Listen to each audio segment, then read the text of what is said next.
Ask Napkin Ed claims he prank called Tradio and he has clips. You want to hear it? All right, Ask Napkin Ed getting into the act. Ed, you getting into the prank call thing? Yeah, you want to hear it? Sure. All right, hold on. Play Any it loud. chance that this will be good? No. Yeah, I have a couple. I have a couple things for sale. First thing's a bottle of wine. It's a '69 Volnay, and I'm asking $800 for the bottle of wine. Okay. 800. Okay. All right. I got other stuff. Can't even hear the guy. I know. I was like, we're listening to one side of the conversation. Ed, we can only hear you. All right. The second thing. You want to turn it up? An old horse that I had that passed away, and I'm asking $5 for those. All right. I heard. Lord. I also. Oh, is he off? I tongue up on it. Because I heard that I'm doing a gig up in Syracuse, and I heard he's selling meet and greet tickets on eBay to meet him for like $160. Oh, stop it. You mean he's going to your show? Yeah. And he's turned it into his show by selling meet and greet tickets. I think he's selling meet and greet to tickets. meet Ask Napkin Ed. Right, backstage. That's kind of like That's what... not meeting you. That's meeting him. No, it's meeting him. It better not be meeting me. But that's kind of cool, because that's kind of like what Eric the Midget does. He shows up at a Kings game, and then he sits there and waits for people to do meet and greet. Yeah, he shows up at an event that people are there for something else. Yeah. So he has like 10,000 people there. Right, so I think that's what I've heard. Teddy told me over the weekend he saw it on eBay, or somebody did. So let me get it straight. If I go on eBay, Yeah. if I look up Ask Napkin Ed, Yeah. he's going to be backstage at your concert. Right.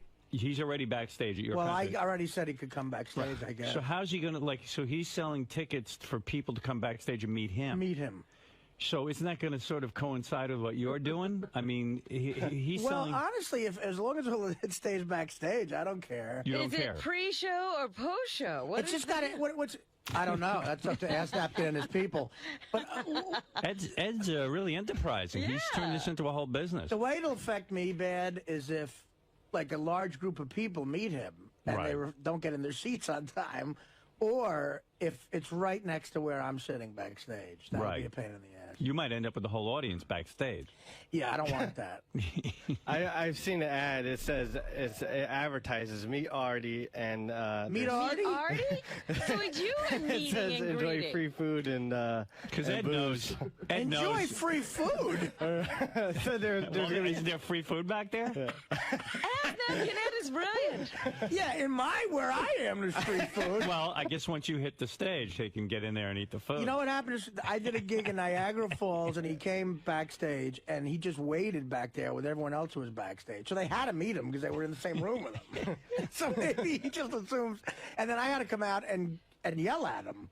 So maybe So that's what'll happen. You'll yell at his crowd, and they'll go, "There's Artie!" Right, There's already yelling. And enjoy some free food while the door is open.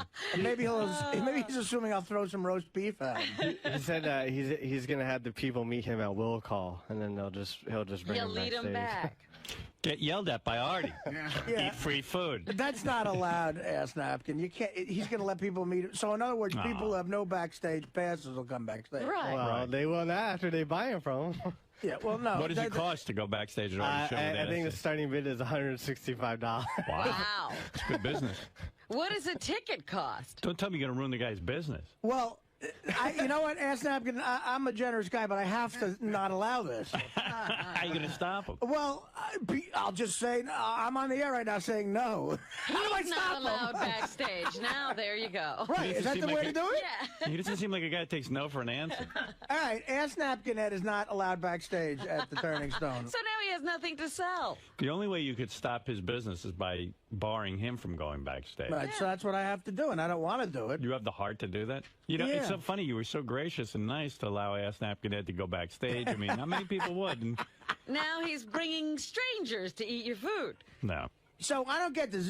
So it's a bidding situation. So one person's going to win the chance to do this. So maybe, so maybe what he's saying, he's not going to bring a whole group. Maybe it's just like 2 guys he's bringing with him. Oh.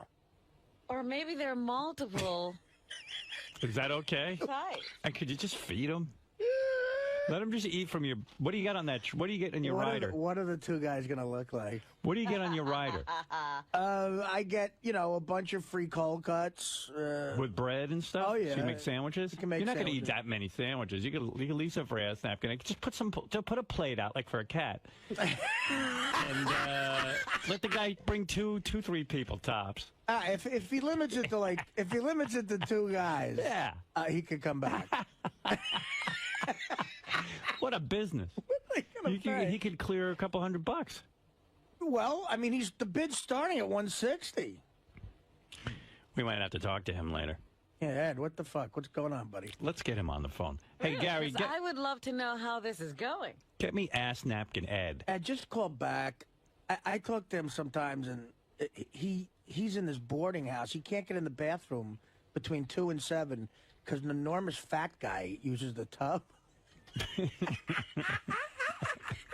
But then I've told other people, listen, they think the fat guy is part of Ed's imagination.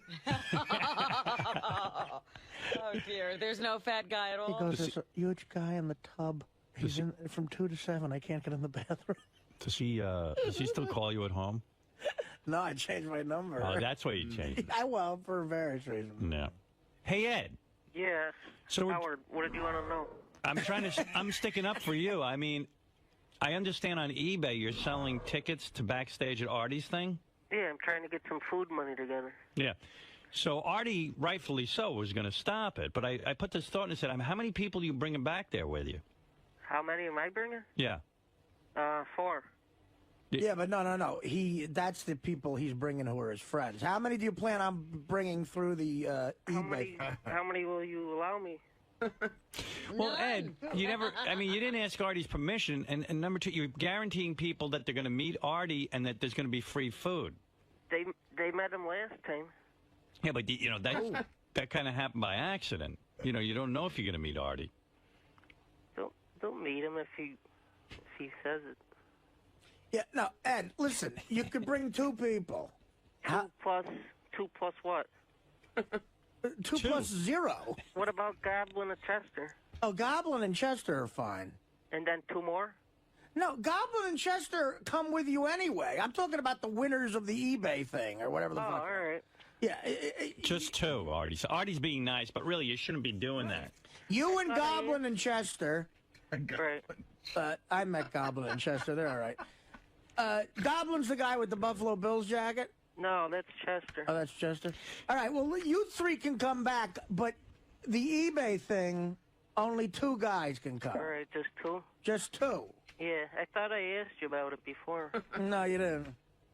Ed, and you're guaranteeing them free food. There's only free food in Artie's dressing room. How do you plan to get back there? Well, I thought there was going to be free food. Yeah, but there isn't. There's free food in my dressing room. Free food for Artie. You can't bring any of it out? Would you be willing to bring some out for the? Yeah, You would. I'll bring some out for the Goblin and Chester. Well, no, for the contest winners, or whatever his eBay winners. All right, Artie Lange Catering. If it's just 2 people, Come on, yeah. Artie, be reasonable. I feel like I'm being a jackass here. I'm sorry. All right. It's the funniest thing I ever heard. Can you find out if Goblin and Chester or the 2 winners have any eating issues? Like, can they eat meat? Yeah, what would you like to have for them? Are they vegans or? They can eat anything. Maybe some chicken wings or something. Right, so they eat meat, right? Yeah. Are there any dietary restrictions?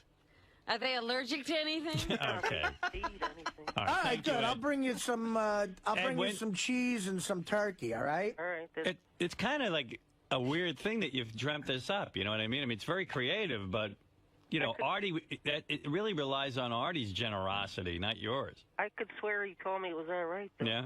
Well, you also swear to me there's a 400-pound guy in your tub every day from 2 to 7. There is. Listen, well, the other thing is, I can't okay for the Turning Stone Casino. You might have to call them. I don't know what they're planning on. Call them for what? Well, and say, look, you're running a contest that involves you going into their facility. Yeah, there's like legal problems with this, Ed. I did it last time in the Niagara Falls. Yeah, how much You money did? did you get? I got 200. No. And I met these people? Yeah, you signed their books. Oh, I did? Yep. I don't remember. I signed them. His name There was was so Joe. many. Hey, can Hansy come too? Yeah, Hansy can come, yeah. And he can bring 2 people? Oh, my God. Oh, my it just God. doesn't stop. Have you seen Hansy? He is 2 people. Well, what? Listen, as a matter of fact, at that Niagara Falls gig, there was an extraordinary loser vibe in that back room. I mean, Does it affect your performance? You No? get jazzed from that group. Extraordinary loser vibe. I mean, it was crazy. It was like a film of loserness. Ooh. All right. Hansy can tell Hansy to text me. I'll talk to Hansy All myself. right, Ed, thank you. Oh, you gotta listen to 2 people. That's When did it. you get this idea? It's quite an idea. I ran out of money in Niagara Falls. I spent it all in the casino. So you went to someone and said, hey, if you want to get backstage at Artie's show, give me $200. Oh, no, that was already ahead of time. The guy contacted me on YouTube. I see. And you lost the money that you made from that. Yeah. You see that these are all these casinos. See, this is at the Turning Stone Casino in Syracuse. This is, these casinos, they thrive on this. You almost turned into Ass Napkin Trump, where if he had taken that money and won. Yeah, and then at that gig at Niagara Falls, somehow you were in the front row. Yep. How'd you get that front row seat? That's what he gave me. Yeah. All right. Well, if you bring just 2, and the 2 people have to I don't know, they can't stink or anything. You know what I mean? Does this pay? Yeah, what do you think? He's going to vet them? Yeah, but I mean, he's going to bring whoever pays. The vibe backstage was bad, man.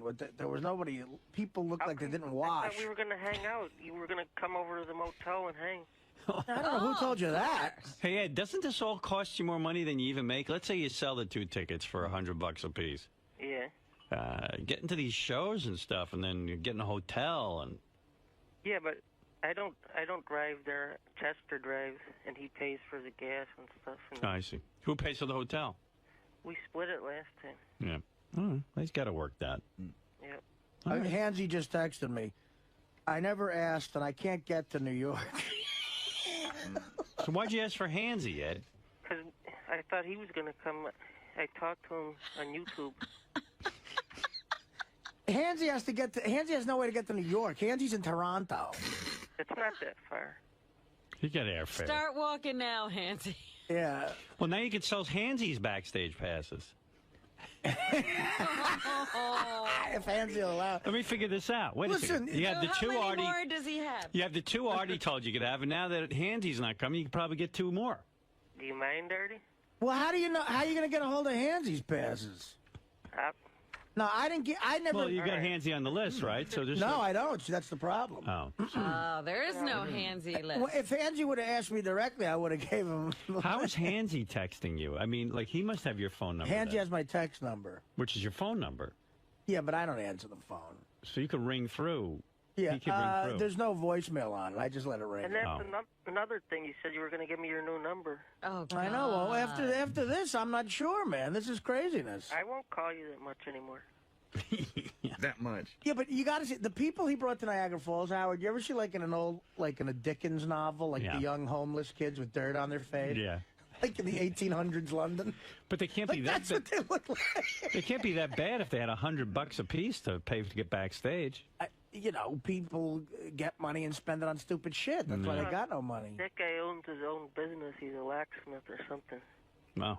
All right. Well, All right, Ed. Well, I just wanted to clear that up, and it looks like you have 2 passes to sell. But Artie even said he doesn't even know about the legalities of, it It'll sounds. be fine. All right. Hey, it'll be fine. You don't have any games, Howard, do you? Nah, I don't. All right, Ass Napkin. I got to go. All right, talk to you Later. Bye. Artie keeps his cell phone by his side, and he's constantly checking it. Right. What are you looking for over there, Artie? Well, I'm looking for. Hansy kept texting me after that conversation, so I'm looking to see if he says anything funny. I see Bubba just wrote me. Did he? I saw Bubba Saturday night, man. Bubba's the best. I have such a good time down there with those guys. Let's see. Hey, buddy. Sorry this is late getting to you. I meant to send it to you this week, and I got to tell you, Artie was on fire this past Friday. Oh, yeah? Oh, a little love fest. By far his best show material to date. I don't know if it's the sobriety or what, but wow, he was very, very, very funny, and the crowd loved him.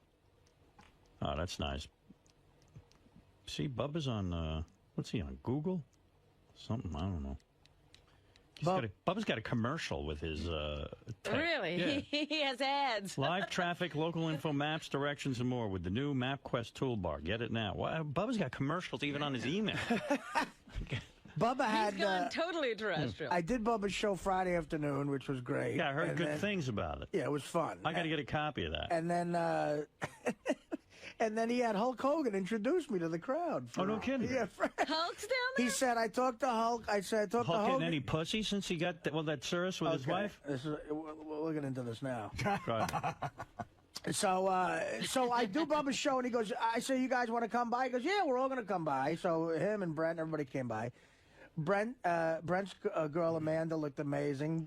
Who's on the in crowd? Bubba's girl Heather looked amazing. She wear like a lot of titty shirts and. Yeah, they look fantastic. Heather likes to run around half naked. Yeah, Heather hardly dresses. I don't know. She looks sexy to me. I don't know what they do. Me too. So how's Bubba's weight? Bubba looks the same to me all the time. Right. He looks the same to me. I don't know. But Did and Bubba then offer Heather to you at all? Spice Boy is no. No. Spice Boy is dating this chick from some magazine. Wow. She looks like a Playboy chick. Wow. It's just like a harem of hot chicks they got down there. So he talked to Hogan, and Hogan said, what if I come and introduce Artie to the crowd? That's nice. So right after the opening guys went out, Hogan went out with Bubba, and they introduced me. It was fucking great. And what'd they say? They just said a bunch of things. The crowd went nuts when they saw Hogan, and Hogan was doing all these poses. Right. And when he mentioned my name, I went out, and I guess he was doing some fake wrestling stuff with me. He had a crutch. I guess Hogan has a bum foot right now. Yeah. Oh. He took his crutch and he did like a fake wrestling move where he hits me with the crutch, but he really hit me. Yeah, he doesn't know how to pull those punches. And I'm like, let me get the fuck away out of this fake wrestling shit. Hey, Hogan, I thought there was supposed to be fake crutches. There's nothing fake about that Yeah, it's supposed wrestling, to be man. the breakaway crutch. I finally saw The Wrestler, by the way. That's one of the best acting jobs I've ever seen in my life. Like, you believe he's that guy, Yeah. man. So he it's is all, that guy. He is that Yeah, guy. That's why he didn't win the Academy Award. So you could see how, from that, like, nothing's fake. Right. Bubba really hit me, and I think he was just laughing, like, we're fucking around. You're like, what is real hitting? Like, so Bubba brought his girl, like I said, but Hogan brought his new girlfriend. Oh. She is fucking smoking. It's like this hot blonde. Yeah. She looks like a Playboy centerfold, you know. I mean, Perfect. So he can't be too unhappy. well, they're all dating smoking hot chicks. Well, nothing wrong. That's what it's supposed to be about. Yeah. They're in show business. She looked like a You young... sure it wasn't his daughter, Brooke? It was not Brooke. No. It was not Brooke. That would have been respectful. But no, it was his girl. Wow. And, Was he making out with her and stuff? I didn't see any of that. I was on stage most of the time. He got there. He timed it perfectly. He got there just as the show was starting. He introduced me, and then they were nice enough to watch the whole show. And then afterwards, I thanked them, and Hogan came back out on stage and said bye Hey, to the good crowd. for him. I mean, it was real. I mean, he's a huge celebrity, man. And down there, it's like, forget about it. They went crazy when they saw How old is this chick? Howard, she's got to be about 25. Wow. I mean, you know, what is A he? little older than Brooke? Maybe not. Maybe a few years. She's so hot. Wow. And she's taller, you know, perfect for him. What about you? You get laid down there in Tampa? I didn't get laid this weekend. No kidding. I mean, Bubba couldn't hook you up with somebody? I didn't ask him. Maybe he could have. I don't know. Sure. You know he could have. But No BJ's, nothing? No BJ's, not even a BJ. And you were sober? Nobody at the show offering anything? We left. We left pretty quickly, actually. And you were sober the whole weekend? Yes, sir. Look at you. Of course I was. No heroin, nothing. No heroin. Really? Heroin is not something you can dabble in, man. Right. It's just not. You can't dabble. Can't dance? If you're dancing, if you're dancing, Dancing with the devil. it's a long dance, man. No drinking, nothing? Nah, no booze. Nothing. No, I don't know. No, Cough syrup or whatever the fuck you do. No cough syrup. Nothing. I don't know what the fuck you You do. know what? He's getting to 𝗪𝗏𝗏𝗏𝗏 level here. What's where we that? gotta What check yeah, did you have any perfume? Did you drink any perfume? Did she really drink perfume? Yeah. She was such an alcoholic that she drank perfume. Well, I told you, I had a guy. I think it'll kill you. I had a guy when I first went to rehab in the mid-'90s. I was in a group therapy session with a guy who drank sprayed Aquanet down his Down his throat. because he saw it had alcohol in him. Boy. So nothing for you, huh? No Benadryl and bleach? Not even sex. Wow. It was probably No like Klonopin or... this is one of the few. This is one of the few weekends the church would okay. No Percocet? Except for the rated R act, the heathen devil in my act. But All right. No Percocets? nothing. Darvon. Darvon no sounds so oxycodone. good. I've never tried Darvon, but it sounds great. No glue? I sniffed a little glue. All right. Wow. You didn't have a witch hazel martini? There's no alcohol, but I'll put some witch hazel in a cup. Wow. This guy actually, he sprayed Aquanet. And then I heard when you went on Bubba's show, you vomited a couple of times right before you went on, someone said. Did you? No, I didn't vomit. What's that all about? I don't know. I got off the plane and I threw up. Yeah. How? Now, you're a grown man. Why are you throwing up? I'm telling you, I was nauseous from the plane ride. This happens sometimes. Was it a bumpy ride? It was a shitty ride going in a little bit. Yeah. But I've been on a million planes, and sometimes I get nauseous on a plane. Oh. From traveling, but I never throw up. Were you taking sleeping pills? No, we landed, and I got picked up by one of the guys who travels with me, Helicopter Mike. Right. And this driver, Bill, was taking us. I hadn't eaten yet because I got a 6:25 a.m. flight. And I landed about 10 o'clock, and we went to McDonald's, and I got a sausage and egg biscuit. You must have told this story. On a nauseous stomach. On a nauseous stomach, so Did you tell this story on Bubba's show? Yeah. Yeah, because people wrote in there. I got this in the email. I was able to sneak away from work today to go to my car and listen to Artie on Bubba's show. Within 30 seconds of listening, I thought to myself that Artie sounded horrible. 30 seconds after that, he proceeded to tell a story how he was nauseous during the flight into Florida and had to have the driver of the town car that picked him up from the airport pull over twice so that he could vomit out the car door. Bubba skimmed over the topic. Brent made one passing withdrawal remark, but that was it. I'm just as gullible as Howard and believe everything Artie says, but now I don't. I'm almost exactly his age, and I haven't thrown up since my college days.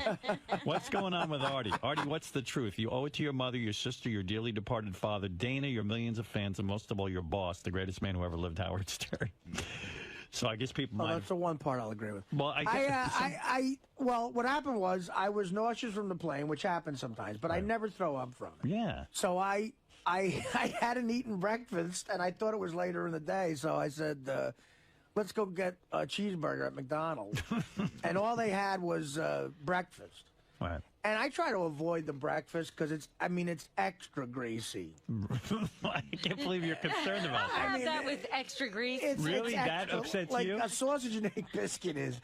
If you just put that on a windowsill forever, like 100 years, it would look the same, man. The windowsill would start like decaying. So you mean you do care about what you eat? Like I see you eat some horrible things in here. There are times where you'll down Hawaiian punch and 3 cupcakes and dirty water hot dogs, but the grease in the breakfast bothers you. Let me explain you. to you. I'm not getting a dirty water hot dog out there. That is a grilled hot dog. They're grilled. That's why I like it. All That's why I like it. That's why I go to that one. Yeah.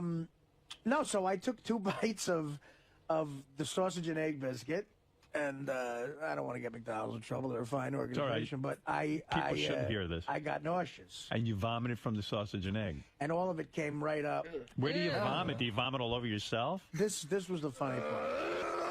I said to the guy driving the car, because look, I used to drive a cab, and like if somebody throws up in the back seat, you're done. You can't turn in the cab dirty. Like right. The cab driver would go, "Fuck, I'm not taking it back. You're cleaning it." That's happened to you? Yeah. So I just quit that one time. I said, "Okay, I quit. How are you gonna make me clean it?" Is that what you said? It ain't my car no more. And he goes, like I got him, and he goes, "Fuck, you bastard!" And he called me up a week later because he needed non-retards to work for him. Right. But I said that it's 10 o'clock in the morning. We're driving down one of those streets in Florida. It looks like every other street in fucking Florida. There's just every fast food restaurant and every chain. It's just, it's Florida. Right. And we stop at a red light, and I'd say to the guy, "Dude, let me just, I'm going to open the door because I might have to puke." So there's a car. I was really hoping that the car right behind me was a fan, maybe, to call in and describe it, because it must have been the most grotesque thing. Howard, I just unloaded, like, I threw up. It was like projectile vomiting. Right out the door? You know when Did you even get out of the car? You just, like, right out the door? You know something? I didn't get out the car. I just... Out the window, or did you leave? No, I opened it. I didn't Open get the door, Robert. I didn't get a thing on the car. He's got class. Yeah. And just, like... Did you ever see, like there's a point where you throw up where it gets to one point where you're not even trying to heave. It's just coming out of you. It's like a spigot. Yeah. Like someone just opened the spigot. It was really like Linda Evans and Linda Blair. Right. Yeah, it's like projectile vomiting. And it just came out of me, man. And then I thought I was Tampa. Then I thought I was done. I went back, and then I said, this is on the way to Bubba's show, right? This is on the way to the hotel, then go to Bubba's show. And then I threw up again. Where? And the people but now it's a green light, but we couldn't move because I was throwing up. So the people start going beep, beep, beep, and they turn around. And, what the hell do you think's going on with you? Well, I mean, listen, I was nauseous, and I had 2 bites of that thing, and it was Did gone. you eat anything before you left? Nothing. No, it was. I had on the plane. I had an empty stomach. You didn't eat on the plane? They don't fucking feed you on the plane. What happened? A 3-hour flight to Florida. And no food. You can't go 3 hours. An average flight nowadays, 3 hours to Florida, which always had a movie and a meal. Either has neither one or just one of them. Mostly it's in first class, you don't get a meal? And this is first class. Do you get peanuts or anything? They have pretzels or something. Did you eat pretzels? They'll float you some snacks. I don't like the pretzels. I like that you don't like pretzels. I mean, I like the soft pretzels with the mustard. Yeah. You don't like those hard Thank pretzels. goodness there's something you won't eat, Howard. Like you don't eat pretzels. I don't like the little pretzels. No. Wow. They're gross. That's weird that you don't like that. I mean, it's how random that you don't like pretzels. Like, there's a lot of people who think a guy like me would like pretzels. Yeah, I mean, I would think you would just eat bag. I would just think you would just throw the whole bag down. No, I don't like pretzels. No. I like the Yankee Stadium pretzels. Because a bagel's like a pretzel kind of thing, you know, and you like bagels. It's hard. They do something else to a pretzel that makes it gross. I don't know. I don't like them. You like Fritos? I like Fritos. Yeah. Of course, who doesn't like Fritos? But yeah, you'd be weird if you didn't like Fritos. So sometimes on a flight where, and then again in first class, you'll say, "Well, do you have any ice?" Like, no, we don't have ice. Really? It's crazy, and then they blame it on the economy. They go, everything. What's it cost you to fly first class down to Florida? Do you know your ticket price? Depends on when you book it, but I would say round trip about 1,000. Wow. And no food. It could be 800. 800 and no food. No food. What do you get for that money? You know, and it is a big because very upset about that. Because coach is only about 150 or 200. The difference in when you fly first class or coach, that's a major price difference all the time. Sure. But they had a movie on the way down. Guess what the movie was on the way down? What? The Women. What's that?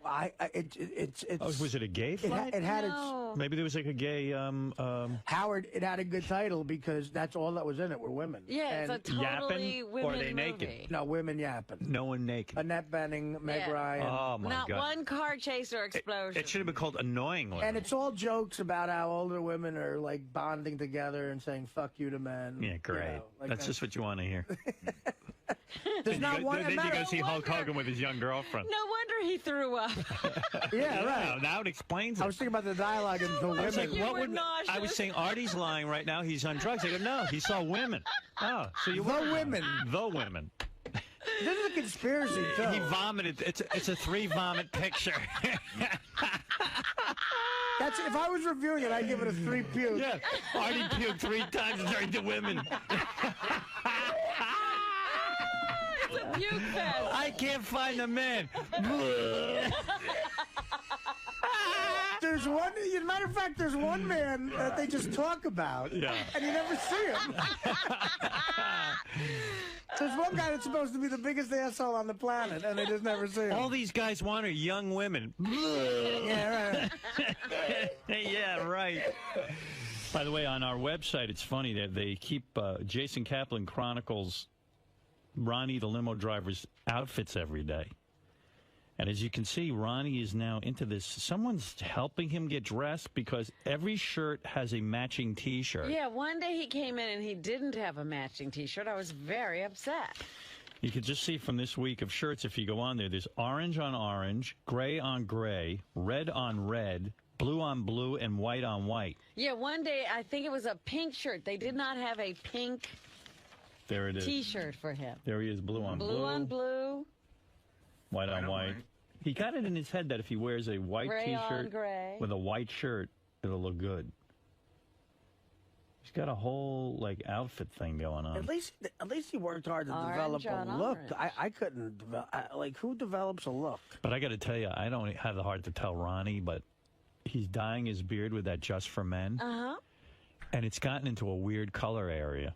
Black on black thing. Oh, it's black on black. That's my favorite Ronnie look.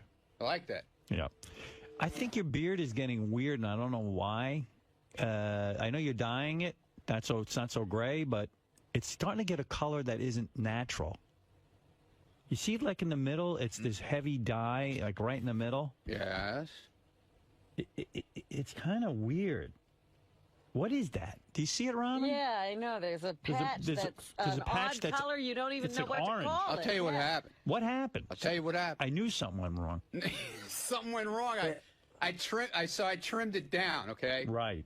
And then when you trim it down, for some reason, when it's too short, it looks like shit. Yeah, the skin got Yeah. discolored. Something gets crazy. So I got to let it grow back. I think it dyes your skin, too. That's the problem. You think? Yeah. And he's missing a couple of spots. You see how... Well, he's trying to make it look a little gray. Yeah, But then every once in a while, the gray is there's clumps of gray. Then there's clumps of dye. Yeah.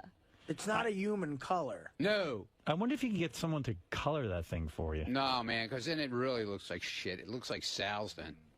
Oh, Sal colors his beard? I don't know if he does, but it looks like a magician's beard then. Yo. Dude, why can't you get this goatee thing down? Oh, leave me alone. I mean, you do it all the time. Why? I think you'd perfect it by now. Perfect it? After all these years. After all these many years. Years.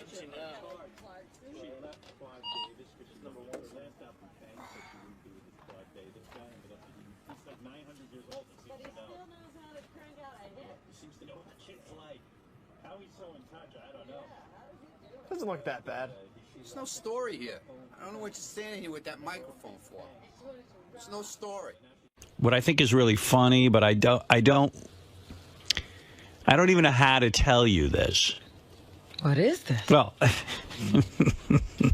this is intriguing. So, hey, George. By the way, George Takei is here, our beautiful announcer, the man who... Good morning, all. If I tell you more emails and all positive, I am sure... You think someone would just write a negative one just to screw with your head? Just to get in there. I'm overwhelmed with all this love and affection. Well, wait. Well, hold on. Before you say that, wait, okay? What? All right. What? All right. What? So anyway, wait, I'm going to tell you. And don't be upset. All right. Oh, I got my negative. No, not a negative. No, they were all positive. So anyway, we were in a meeting 2 weeks ago, Robin. Yes. We have a creative meeting every Thursday, George, where we try to come up with ideas for the show. And of course, when everyone announces that you're coming in, they get all excited. Bless our hearts. Yeah, we all do. We like having you here. It's great. Thank you. So somebody came up with an idea and said, it would be really great if... It was Benji, by the way. Give him his we should give it to Benji. Benji came up with the idea. And it sounded, this idea... Was it a good idea? It was a really good idea, I thought. But I didn't really think it through. Nobody really thought it through, just thought it was a good idea. Mm-hmm. We don't think things through here. Yeah, but sometimes we do, but we didn't think it through. It just seemed like a good idea. And then I forgot about it. Yeah. I didn't even think we were going to do it. So anyway, Artie yesterday took George in a room and came out of the closet to George. Oh, no. George, I'm so sorry. Wait. Are you serious? Yeah, right. I was they trying do to be this to cool you? about this. Artie. Artie. Wait a minute. Wait. Do you have tape of Yeah, this? we taped it. Oh, you taped? Yes. Oh, my God. Right. Now, oh my God! It turned into. I want to tell you how wonderful George is. Wait, I want to say this. Oh my God! I want to tell you how wonderful. This is the nicest. This is the nicest person on the planet Earth. I know that, and why we goof on him like this? It wasn't a goof. It was. You know what? I thought George. Of course, it was a goof. I never thought. Well, wait a second. Yeah, right. I just figured George. Well, I revealed something. You know. Listen. Yeah, that's why I said. And you revealed something private in the conversation that we cut out. Oh, good. We would cut it out. But I don't even know. You know, I still have hope for resurrecting. But you did tell us about that on the air. By the way. I know. You see, yeah, God, oh God, he's such a nice. Not about. Wait, let me. I know. But wait, let me tell you this story. Gee. Well, tell him how I react. Well, I know how no end. No end, George. No end. So I'm home yesterday, and I get this call from Gary. He goes, "It's unbelievable. Artie came out of the closet and told George about that he's gay." And I said, well, how soon did George start, like, laughing? He goes, no, George not only took it seriously, but it was so... very private and revealing moment. Not here. And I respected it. But wait a second. And we even had a touching conversation about Artie this morning. You were so caring. But wait. And look at him, what he's doing to you. But wait, Rob, I let me tell you. orders. So abused. I followed orders like Gehring.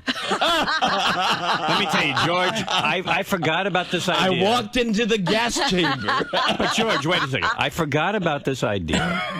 So Artie yesterday just kind of went off and did it with the guys and came out of the closet to George. And what ensued was something that really Artie said, I was almost in tears. He goes... And you couldn't tell him now the truth because you're going through with it. He said George was the most loving, You want to be out of the closet now. Like, you want to come out to George because... he said, I'll be there for you. I'll hold your hand when you, because Artie goes, I'm going to tell the crew tomorrow that I'm gay. And George. Oh, my God. Yeah, but anyway, but George, I would never play this tape unless you said it was okay. If you felt that it, I think it showed you. We cut out the part you're talking about. I guarantee it. I guarantee it. Because listen. Here's what happened to me. No, you know what, Artie? It would be a much better show now if you came out to all of us. Here's what happened. But wait a second. I can see that being reality, you know, because how could down you? Inside, because some of the gayest people are the most surprising. Yeah. I mean, they're sports-loving, beer-guzzling, macho. When Artie came out to you, you felt he was sincere? Yes. I did. I did. I believed it. You must have been going, oh, my God, this is going to be great. Gay people come in all sizes, shapes. Had anyone ever come out to you before? Yes. And the fact of the matter is... There was a guy fucking me in the ass. Yeah. Artie has a whole... Wait till you hear these two. I haven't heard the tape yet. It was the hardest acting assignment I've ever had in my life. You were brilliant then if you were acting. I was. I mean, I don't think I'm gay. You sure you're not gay? I'm positive, Uncle Sonny. Oh, no, I question his manhood. I don't even say Certainly that. his truthfulness now. You know, I really believed you. Well, I feel so abused by Artie won't look at George. Artie won't look at George. I know. I'll be submitting this for my Emmy. I was being very cool this morning, too. You noticed. You were. Yeah, you were. And Artie says to me, he goes, this is my greatest acting experience ever. He goes, And it was, if it was. It was. And no, I refuse to believe he was acting. It's got to Artie, be genuine. please come out to us. No, I love to. But meanwhile, so then Artie says to me, we never discussed an ending to this bit. He goes, I'm thinking I'm going to come out on the air, and then George, I go, but that won't be funny because the audience won't be in on it. Right. And I said, and quite frankly, we all felt a little bad because George is such a great guy. Well, here's what I said, you know what? You should feel that. I said, yeah, I do. I said, I never really... Thought it through. I just thought it'd be fun if Artie came out to you because you would be in shock that Artie was gay, and yet you were the most sensitive human being. Like, let me just explain what happened. You're an amazing man. Well, no, what happened to me? There are people like Artie who are gay. No, but listen. And I thought he was one of them. When I was doing it, what really, really struck me as the most poignant thing, where I almost started crying, was I I realized that what I was doing as a goof, this guy really had to go through in his life. You know? And I couldn't imagine what that would be like. And he would have so much compassion for anybody else going through it. So when he started to go to this personal side that he was talking about, I felt so dirty. Yes, you should have. Good. I actually stopped you. I said to George, please don't even. I stopped him. I said, don't say anymore. and you know. At any time, George, were you going to kiss him and say, listen? You know, I wanted to help him through that. Right. And I hugged him. You did. Oh, my God. There was even a hug. Artie, did you start to I didn't kiss him because I didn't want to make him really uncomfortable. I didn't want you to think I was you wouldn't have cheated on Brad. What? You wouldn't have cheated on Brad. No. I would have explained to him that I was helping a fellow gay person. No, listen. Struggling to come out. Did you tell Brad last night? No, I promised him I wouldn't. Yeah. Oh. What I based it on was good, George. I say George told Brad. The first road gig I ever had in my life was at Lehigh University in Pennsylvania, and the comic that I said this before on the air. The comic that I roomed with took off his shoes and socks and bathed his feet in tea in front of me. Yes. And I totally thought he was gay, and I just with this I just used that as maybe me and him fucked.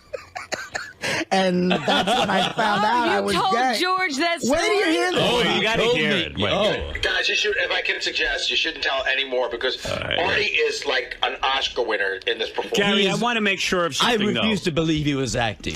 But, Gary, I want to make sure of something. Are you sure that you... I want to guarantee, George, that we've taken expunged whatever... But I think you did talk about this incident on the air. I believe I took out the part. It was almost 3 minutes long, and I think I took out the part that... You know what I'm talking about. Yeah, no, there's no... There's, in fact, hold on. I'm going to come and just write it down and show it to George. All right, make sure that's the only thing he's uncomfortable with. Because if he's uncomfortable with it, we'll just stop the Really? This is awful what you guys did. It really is. It's really worse than any gay joke I've ever done in my act. It's awful. I called Howard up, like, despondent. I don't know what to do. So you had a bad night. That's good. Oh, good. Good. Just a couple of George, bad is that minutes right? in the afternoon. Yeah. Okay. All right. Yeah. Okay, so here we go. Here is Artie walking into... One more thing. Is there a videotape of this? Yeah. Yes. Oh, there is? Yes. Here's video. There is no bottom, is there here? Here is Well, Artie. I'm no bottom, that's for sure. No, there's a bottom. Howard TV has video of Artie and George's hug. Here it is. I'll show it to you right here. Look at the screen. Oh, my God. Here they are after Artie has come out, and now they're...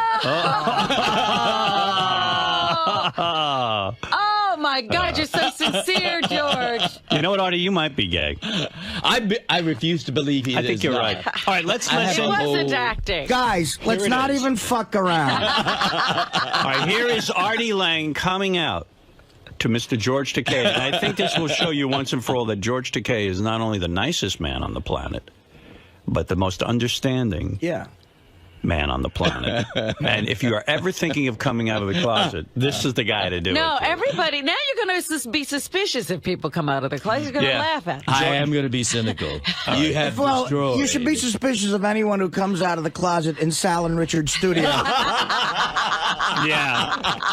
Oh, so this was all orchestrated. Oh, yeah. Planned. Actually, Howard had it. This was months and months ago, this idea came out. And you've been here 2 separate times when I was going to attempt to do it, and I couldn't figure out exactly how to do it, and the week went by. And did you call George into the studio and say, George, I need to talk to you for a second? Oh, he was he wanted, serious. after the show, you know, he came up to me and said, I'd like to talk to you very privately. And I was looking at some of the things that Sal had prepared for me, and so I said, okay, wait a second, I'll come right out there. I finally figured out an angle on how to do this and keep a straight face and everything, so that's why it took months. When you went home... You looked anguished. Really tortured. When you went home last night, was Artie on your mind? He was. Yes. Throughout the day and this morning when I got up and I was preparing to come. I thought, the first thing we did was talk about Artie this morning. It wasn't anything in particular, but you were just expressing how special you think All right, ladies and gentlemen, now I imagined him having a torturous evening last night. Artie and George together Artie coming out of the closet to George Takei. If you've ever imagined what that would sound like, you are now going to know. There is 3 minutes taken out of this because there was some very personal things in there that George is not comfortable Because George with. was actually trying to reach out. Right. Wow. Exactly. That's right. Tomorrow, you're going to meet a 7-year-old with leukemia whose last wish is to meet George. In Sal and Richard's room. Oh, that poor leukemia child. I'm going to be guffawing in his face. Here we go. Yes, sir. God, this is so unbelievably awkward, but I've never seen you feel... Well, I gotta tell you, in a way, you coming on the show is a godsend in a lot of ways. I'll tell you, it's nothing bad news, not bad news at all, but you're such a nice guy, and I feel like we're friends and everything. Yes. And I'm sure you've dealt with what I'm about to tell you in a lot of ways, but I have such a unique problem because of who I am and everything. Years ago, I was on the road doing stand-up. Well, the first time I ever did stand-up on the road, and I was rooming with a guy who told me he was a homosexual. And I was fresh out of working on the docks in Jersey, not really that refined and everything, but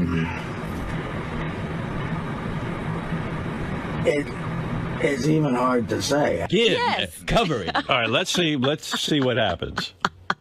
And I apologized. I started to cry in his arms because I had reacted so violently in the bar. And I said, I clearly was probably giving off vibes that I might be interested. And he goes, yeah, you were. Believe it or not, you were. And that's why I did it. I would never do that if I didn't feel that way. And he saw my act, and a lot of it was homophobic type comedy. You use the F word, and I... Yeah, I know. And... But I'm telling you, I feel like such a hypocrite, George. No, don't. Because, we all like to feel that we're unique and individual. We know our identity, Right. But your experience is a common one with a lot of guys. Really? Straight guys. A lot of straight guys. But they're not straight, then. Well, no. Because the human animal is pansexual. Right. But then, we have the wirings in us, and Artie, you must be feeling like an asshole right now. George is doing everything to make you feel better. Make you feel good. Yeah. Pansexual. Yes, you want to have sex with a pan. There's a lot of pan there, too. Yeah. That's one big pan. It's more like a pot sexual. It's more like a kettle.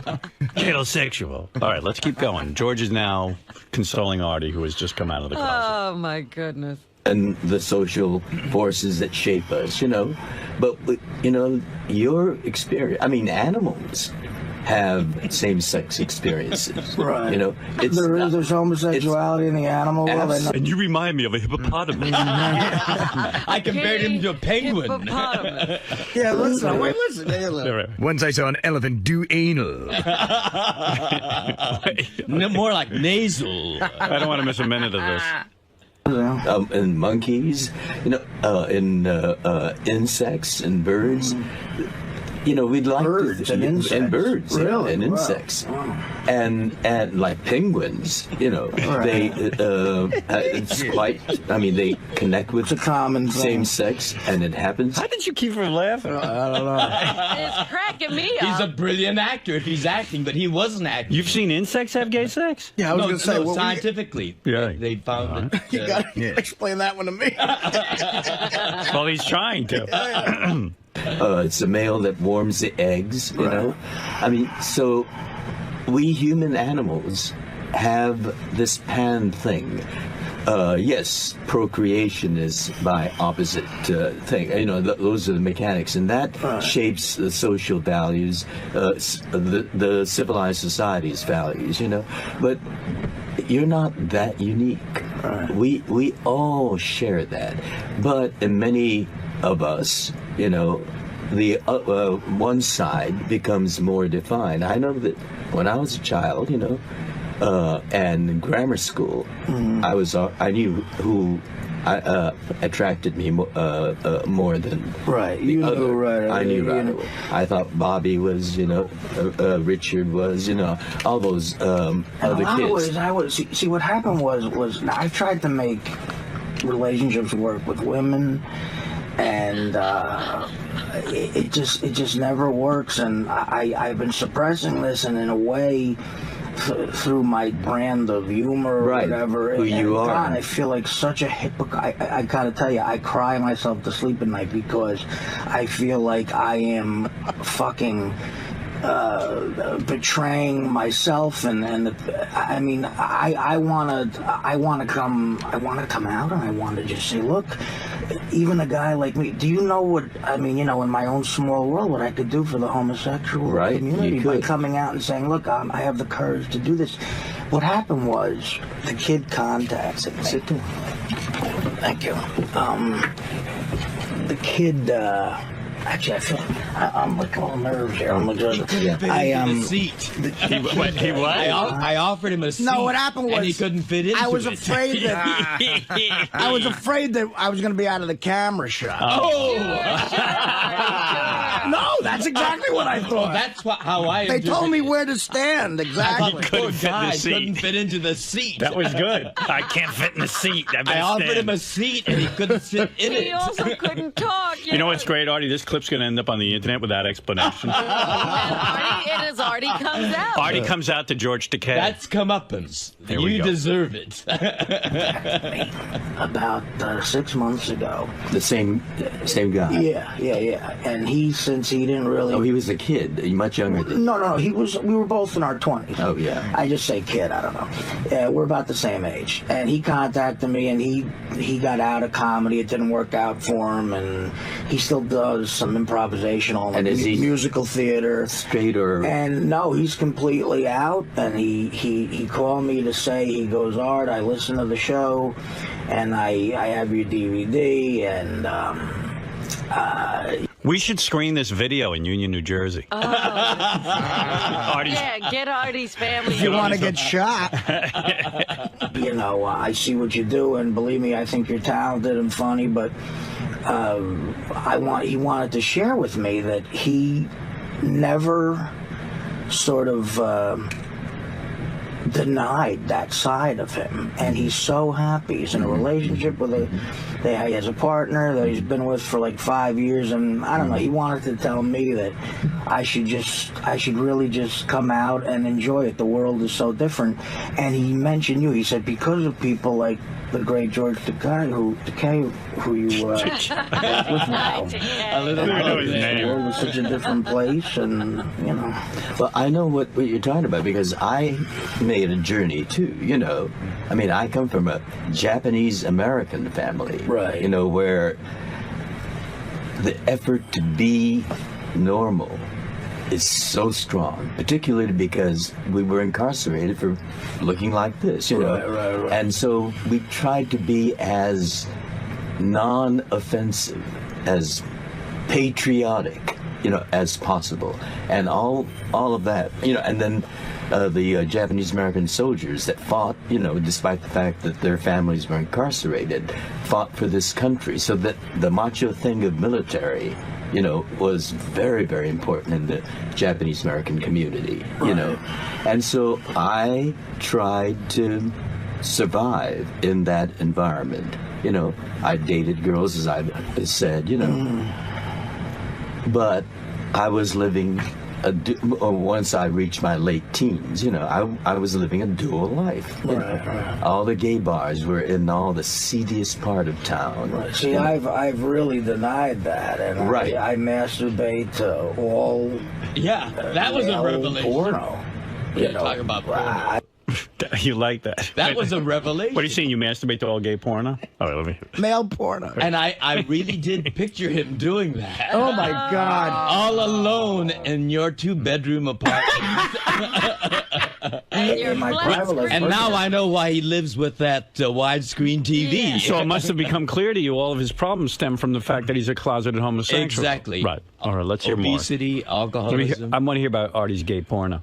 I don't, and it's one of the things that tortures me. I'm depressed, but I'm going to tell you, this kid talking to me and reaching out for me, and I went to dinner with him and his partner, and they were great people. As a matter of fact, they want to introduce me to someone.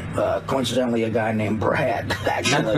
And I'm going to call him up and I'm saying I want to go on a date with him and really just embrace this. And I have enough money now put away to where I'm okay, I think. And I'm kind of tired, and I think I want to come out on the show, but I want to do it a day you're here. Oh. And really, I mean, what do you think of that? What do you think of doing that? And you've given this a lot of thought. Yeah, more than you know. The friends, ramifications, all that. I know friends will never speak to me again. I guarantee it. But who needs them? I'm 40 now. My mother, God knows what's going to happen with her. My father being dead makes it easier. My sister works in fashion. She has a lot of gay friends. I'm sure she'd be fine with it. She'll love me no matter what. But look, I come from the old-fashioned Italian family too. That's really difficult, and you're willing to make that peace with the losses that are going to be involved. Yes, I am. I really feel that it's worth it for the help I can give to others. Yes, you can. And my drug use and everything is a lot because of how tortured I've been. Right. And, now the whole picture comes into play. But I don't think I could do it without you by my side in a way. I'd be happy to, and I'd be honored to. But another confession on my part. Yeah. You should have told him you were in love with him. And, I'm having feelings. Oh, no, that would have been too much. How far away? That was too much. And I want you to leave Brad. How far am I going to go? Artie Lange hit on me on the Howard Stern show. There's only a minute left, so. I'm with it all the way. Right. I can't imagine what else Artie's going to reveal. Look, I mean, even just around here at work, could you imagine, I call Sal and Richard gay all the time, and it's just going to be Armageddon for me in a lot of ways, and maybe even cost me my career, but... No, you're strong enough. I don't care. I got the money, and I'm going to do it. I'm going to do it, but I felt you becoming a regular on the show... The next This kid told me, this kid who I made love to. Yeah. We made sweet love. And he told me, he goes, I think George coming on the show is a way to get you to do this. And all I want to tell you is, if I decide in the next couple of days to do it, I just need you there. Thursday's my last day. I know, no. Well, if I don't do it this week, but we can talk about it more. But I'd appreciate now if you just wouldn't share it with anybody. Of course, obviously not. But I think you have that strength in you. You feel the challenge of your career. You're gonna revise your career, and I think you have that wit. You have that spontaneity, and you have that drive in you. Right. And I know that you will redefine your career. You're gonna survive. You're a survivor. I don't know about that. I know about that part. Gay Artie, I don't know. I mean, how many parts? Would not survive. Gay Artie Lange. He's going to be a brilliant success. I mean, no matter what. Did you see how supportive he was? Yeah, that was great. Well, hey, there's only a few seconds left. I'll finish it. Artie, I love you too, George. Thank you so much. Thank you. You're an extraordinary man. No, I know. You're an extraordinary man. Have you shared this with me? Yeah. And no, we're not that extraordinary. Nah. We have our gifts. You're an extraordinary guy. Well, I feel the same way about you. Thank you. You have a tremendous gift, but you also have that strength. Right. When there was money involved, and you wouldn't even play that weight loss game. Right. I said, this guy knows who he is. He's tough. Absolutely. Well, it's difficult, but thank you so much. Your this mom. is shared indiscretion. Right. Well, you're a scumbag, Artie. That was really mean. Awful. You know something, though? I detected a lot of truth there. He can't be that good an actor. Do you think he's hiding something? There's some demon inside him. Well, that is torturing you. I don't think I'm a gay guy. At this point, I would tell you. You're sexually ambiguous right now. No. By the way, this coming out party will be on Howard TV tomorrow night. You can see it there, but, you know, maybe... George tried to kiss you. Let him kiss you, Artie. On the cheek and you kiss me. You went on the lips. I'd be cheating on Brad. Anyway. No, I told him there's going to be performance here, and it's all a show. George, maybe for him to not believe. Maybe Artie should have just come out on the air, and then we could have heard that. But I don't know. It was enough. I mean, George is the nicest man. I don't think he should have done that. No. George is the nicest man. If I ever come out of the closet, I'm coming out to George. Well, I don't think. You know, I think he's been by that time, I'm ruined. going to laugh in your face. If I murder someone, I'm going to tell him. You gave him really good advice, and you handled it well. And Artie, you were going to be there for him. I really believe that he was a tortured soul and that it was coming from a real place. His ambiguity about his sexual identity. Well, it puts the conversation we had in a new light for me.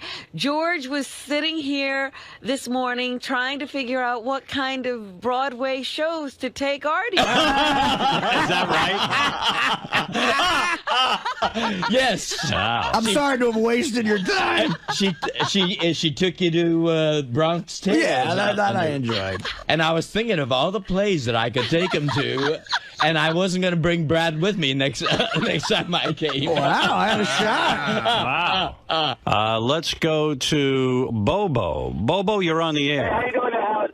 Artie, way to go. Oscar-winning performance. As we speak right now. You're going to get tons of work out of this. It's so horrible. I can't believe it. First Arnold, now Dave, and now Artie. Oh, my God. Yes, Artie. George is the best. I'm just thinking about what a phony phone calls that Sal and Rich are going to do with this one.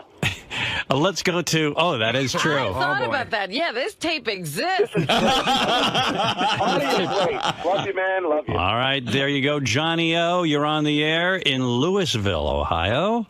Hey, good morning, Howard. Hey, Johnny. I have to say this is probably one of the most fucked up things you guys have done. Can I just say in our defense, we didn't really think it through. But not in a good way, though, brother. I mean, it's kind of like trivializing, the struggles of a gay person having to come out. I know. I mean, and quite honestly, now I really do believe Artie is deep down gay. Yeah. So, sorry, brother, but I didn't feel, it was funny when the guys called me and said, backfire, Artie came out to George. I went, oh, yeah, I forgot about, how did it end? They go, well, George thinks Artie's gay. Yeah. I go, that'll learn you. Yeah. That would be the ultimate sort of Andy Kaufman bit if we just would have let you believe that. That could have been good. We never really thought about what the end was, but I just figured, you know what I thought in my mind? That you would just at some point go, get the fuck out of here, Artie, and then That's what I thought because I thought as soon as I said that I kissed the guy on the lips, you would have went, okay, where's the... No, because... Even after, all the stuff we did with Arnold... But, Artie, I've always suspected it's a cheap this shot in you. because I know it's a personal thing. And do you have the message I left for you? You said you were going to play that. I should play that. You should hear Artie's message to me after this. Yeah, he was just like, oh, my God, George is the nicest guy. And I came out of the closet, and it's all fucked up. I was really upset about it. No, I don't know what to do. The reason why it was believable coming from Artie is because I have talked to many guys that are, macho guys, athletes, not really overweight, but, whose image is was a first in that very crowd. masculine. There's no overweight gay guys? I see a lot. They work on our channel. No overweight gay guys come out to George. Yeah, that I talked to. But very macho, You're the first. The real man's man. Artie, was it weird going to bed last night thinking, gee, there's someone on this planet thinks I'm gay? No, I visualize you tortured, tossing and turning, and alone in that 2-bedroom apartment. Yeah, well... Or maybe with a porno. Yeah, maybe he was having a good time. I do watch some porn. but not that kind. All righty, well, there it is. I thought you'd find that exciting. It shows you what kind of man George Takei is. And what kind of man Artie is. And what kind of man Wasn't my idea. Benji, you're a horrible person. You came up with that idea, did you, Benji? Yeah. You rascal. Did it go the way you thought it would go, Benji? I think it went incredible. It's just, it's like Artie said, we've been actually waiting to do this for like a year. Oh, really? Yeah. Yeah, I couldn't figure out how to do it. I'm surrounded by schemers here. I don't know what's going to happen to me next. They're going to have their way with you. What did you add? Did you have an ending to it, or you just were like... My ending, actually, in my head was that you were going to tell George you were in love with him and that you want him to leave bread. And then we could have guessed whether or not he said yes. No, I don't think that would have happened. Yeah. What would you have said? I would have said no. What if Artie, though, made sexual advances? Wow. Well, a little hand job, I think George would have gone for. I would. Well, he clearly would have kissed me. I would have tried to help him. Yes. What do you mean, like? I'm talking in euphemisms here. Would you have jerked Artie off? Yeah. If Artie wanted a hand job, would you have given it to him? I'm on the air, you know. I know. Brad's listening, you know. Brad might as well know the truth. I got in trouble for just touching Sal's foreskin. Right. What do you think would happen if, on the air, I gave Artie do you think if Artie said, George, if you would just, I'll never tell anyone, just give me a hand job, please. I love you so much. I was in the privacy of Sal. I mean, as private as Sal's room could be. Yes. No, I'm not going there. I think that's a yes. I think you could have gotten a hand job. See, that's where I thought I'm on the air. Artie, dude, how bad do you feel about this whole thing? Well, I mean, he's such a nice guy that he's not even really that upset about it, so. So I guess you're relieved about this, right? Yeah. You still regret it, though? Well, I thought people had forgotten it, but Benji would nag me every fucking time that George was here, though. And then yesterday I felt guilty about not being in the show Monday, so I was like, all right, I got to try to actually do this. But it really was hard to do. I thought he was going to just say, where's the camera? But when he went for it, I'm thinking, oh my God, this is going to be like, seem like a nasty thing, and that's what it was. So, George, how do you feel about Artie's little prank he pulled on you today? I don't think it was all totally a prank. Yes, we got a big laugh out of that, but I've talked to enough people who claim that they're straight men, and who live very straight with their trophy wives, who have that one night stand early in their like their teens, maybe in their late teens, that they're tortured by, and I still see that glimmer in. I'll jump on that one, and I'll say there's plenty of people who go to college campuses, and that's all they do is a Q&A. They'll go in. That's fine, but don't pull in a comedy show and say this is the same exact thing that I'm doing. It's not. It's just not. There's a show. There's content. Aaron in Dayton, you're on the wrap-up show. Hey, good afternoon again. Can you hear me all right? Yep. Okay. I just wanted to comment.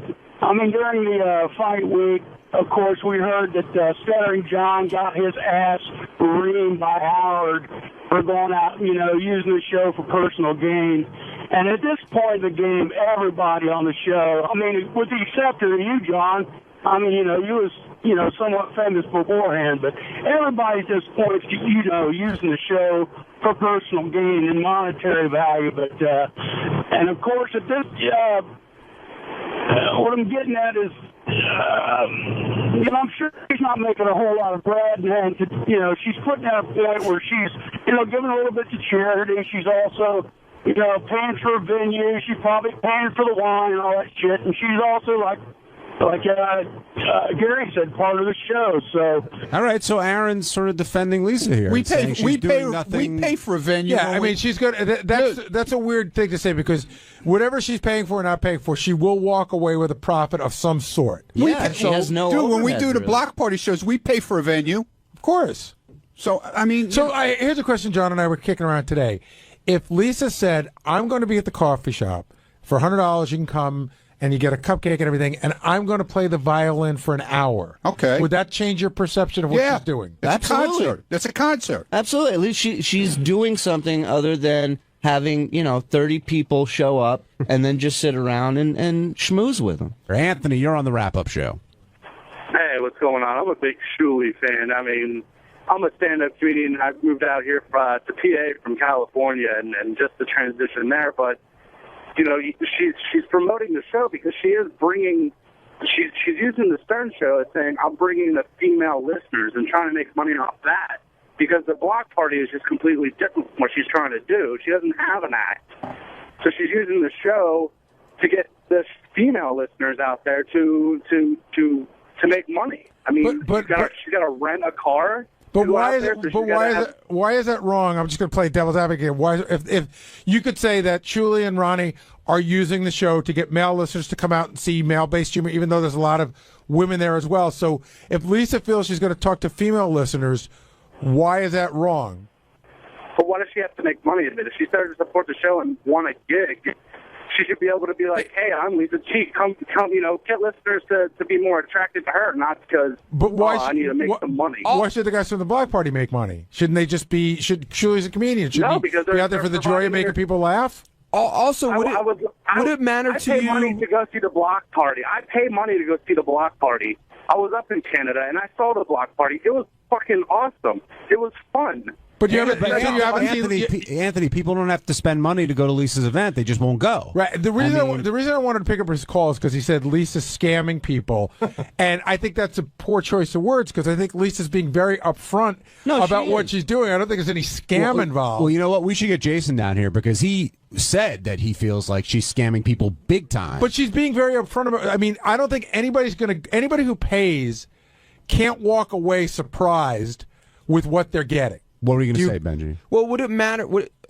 As I said before, I don't think there's anything wrong, and I think Lisa could say she's putting on an event in a different kind of way, but she's still putting on an event.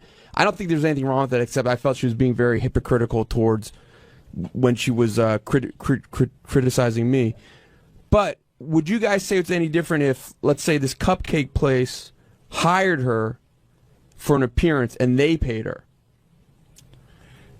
I think that's different because you're not taking money from the listeners. Right. That's a huge difference right there. In other words, the cupcake place paid her. She goes there. Listeners can come for free and meet Lisa.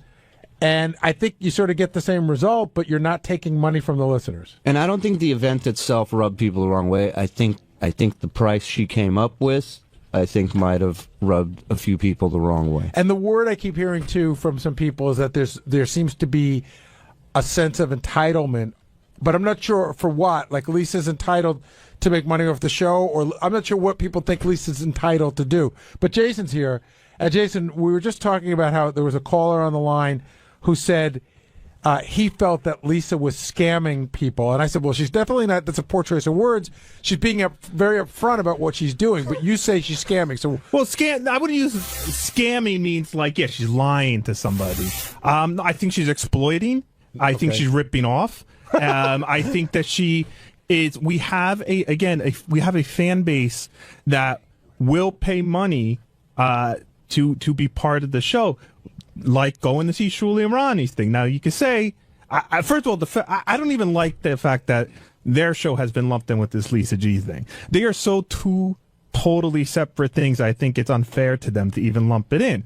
Lisa made a name for herself from this show in the last 10 years, 5 years, on this show. 7 years. 7 years. But Lisa will tell you that she was been in New York radio for 23 years before this. Yes, but she is not going on other radio shows to promote this. She's promoting Lisa G, as far as I know, from the Howard Stern Show, to go and sit and pay money and see her. To me, that is using the goodwill that Howard has built up with the fan base and is exploiting that. And Howard, who is our boss, can put his name on anything and sell it and make money on it. Stephen King could put his name on any piece of crap book and sell it and make money off it. But they have integrity, and they care more about their fans than Lisa does. So why is this getting under your skin so much, Jace? Because you were like fuming back Because there. I know this is going to sound corny, but I love our fans. Like, I really do. I was one of them, and I know how easy it is if you wanted to. Will and I don't know if we have the same draw as Lisa, but Will and I can go out and do this too. We could say, hey, come spend $100 and hang out with me and Will. We're not doing anything. We're just hanging out. I personally think it's disgusting to do something like that. You and Will? I don't want to speak for you, Will. Actually, I'll be at Belmont on Saturday. You want to buy me free beers? I'm more than open to that. All right. I think I think she hasn't earned the right to do what she's doing. I think that she's doing something that, despite people comparing it to the block party and other events, that isn't even in the same league as those things. And quite frankly, I'm surprised by a lot of what Howard's let go over the years compared to where he was 10, 15 years ago. Chuck, you're on the wrap-up show. How's it going, John? Hey, Chuck, it's JD's dad. Chuck, who wants to chime in? Well, is this about the Facebook thing, or is this about the Lisa G thing? He wants the exact address to Facebook. I won't stay on too long. First, I enjoyed your show on the fast food mania thing the other day. That was great. Thank you. Thanks for. I appreciate someone in the Harmeyer family watching the show. Thank you. I haven't been able to listen too much to the show, but I wanted to let everybody know that this Friday night I'm going to be at the Fridays in Westchester, and for $50 you can get whatever appetizer you want, and we'll sleep. Hey, Chuck, if I come to you, can I look at like JD's like grammar school pictures and stuff? Can you bring all that crap? Sure. Some of his report cards. It's going to be the eating tweet. And Chuck, I'm taking from your comments that you think what Lisa's doing isn't right. I think it's hilarious. You know, that anybody would actually pay, but but guys, the event's going to be make some money out of it. More power to her. But so how about the argument that, hey, Lisa's really upfront with what she's doing. She's saying exactly what it is. I mean, why do you think somebody's being taken advantage of in the sense that they don't? Somebody says, hey, I want to meet Lisa G. I'm willing to pay that kind of money. You're taking advantages of people's passion to this show that she had, of course, a part of in it because she works here and contributes to the show. But this isn't this is. But you're not going to meet. You're not going to meet Howard. That's a given. But someone could think that there's one person closer to Howard, and it doesn't somehow matter. They'll work themselves in. You've been with the show since the very beginning. Again, I just remember, and I'm a crazy fan. I admit it. I was a crazy fan, just like half the people who have been hired here. And I would have paid untold amount of money to meet you or to meet. Sal, or I would have waited in line, or got excited to meet High Pitch Eric. And yes, at the end of the day, there's really no one to blame but the person partying with their money who chooses to go to this thing. But she is putting the minimal amount of effort into it. Like even what you were describing the Chuck stat, if he brought pictures of JD, that's already providing more content than Lisa G is providing. And the report card's an extra. Steve and I were joking the other day, Always. maybe we should sell tickets to us arguing about TV shows. We argue about TV shows all the time. Again, that's still providing more content than what Lisa G appears to be providing at this stupid thing where she is telling our fans, asking our fans to pay money to meet me. She's being very upfront. 10% of the net is going to charity, and that's very generous of her. But I just think it's exploitative. I think it's as exploitative as if Howard started putting out junk with his name on it. Chuck, I gotta let you go because a bunch of people on the horn. Anything else you want to say? Give me the horn. Give me the horn. I enjoy the show. Have a good day. Thanks, Chuck. Go check out the Pirates take on the Reds. Ralph Sorella, you're on the wrap-up show. Hey, now. Hi, Ralphie.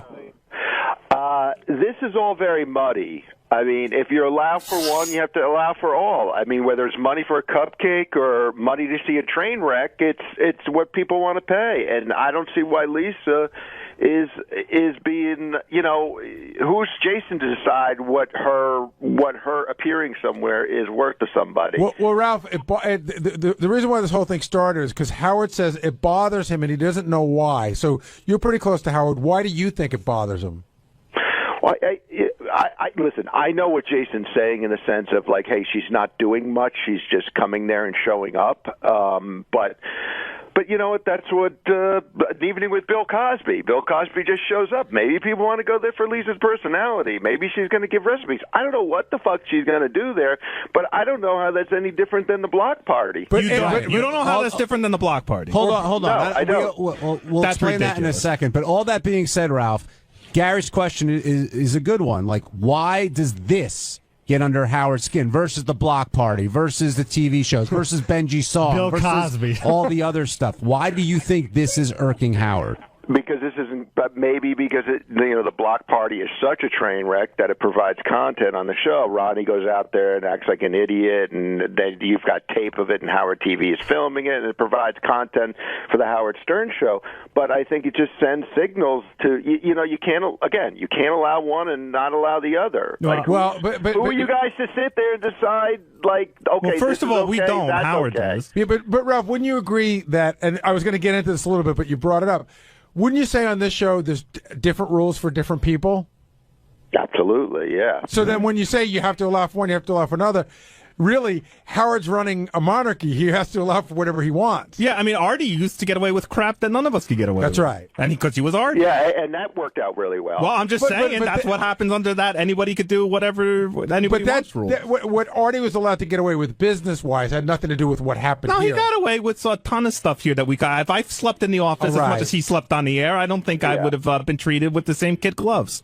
Absolutely, because you're not as funny as Artie. No, I'm not. Right, the people are treated differently here. Yeah. And that just doesn't work well. It just sends out a bad message to everybody. But again, I fundamentally disagree with you. I think Ronnie's block party does skirt the line of what Howard used to be angry about in the day when John and Gary tried to go out to do stuff and Howard didn't want it to become the traveling Howard Stern show. And I do think it comes up against that line. But at the end of the day, they're promoting their comedy show. People are buying tickets to their comedy show. I don't know. To me, it's completely different than having a lovely chat with Hogan. I will agree that it's different. I don't know if it's completely different. I mean, I think what bothers Ralph, you is Lisa's just looking for a way to make money. Ralph, would you buy a ticket to just see JD and Ronnie, but no comedy?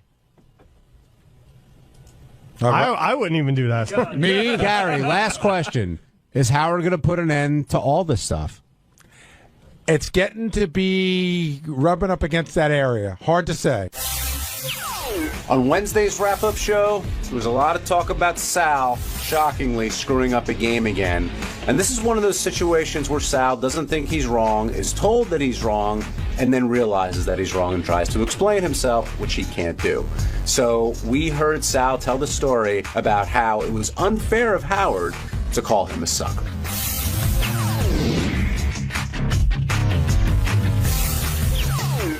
Now joining us on the wrap-up show, the great Sal Governale, who said, Howard, you're a sucker at least 20 times today. Actually, Sal, you refused to say it. That's right. Those were the drops being played, but... Why won't you repeat? Why wouldn't I say it? Yeah, repeat after Howard. Because I wouldn't. It wasn't true.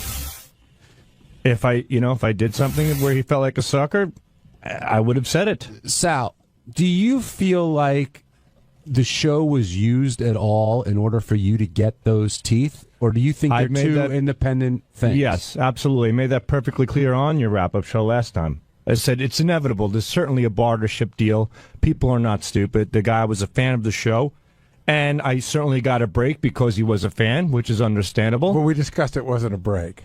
Right, then the break comes back and bites you on the ass. Nothing is ever really a break. There's a price to be paid, whether it's monetarily or getting the shit kicked out of you by Howard Stern.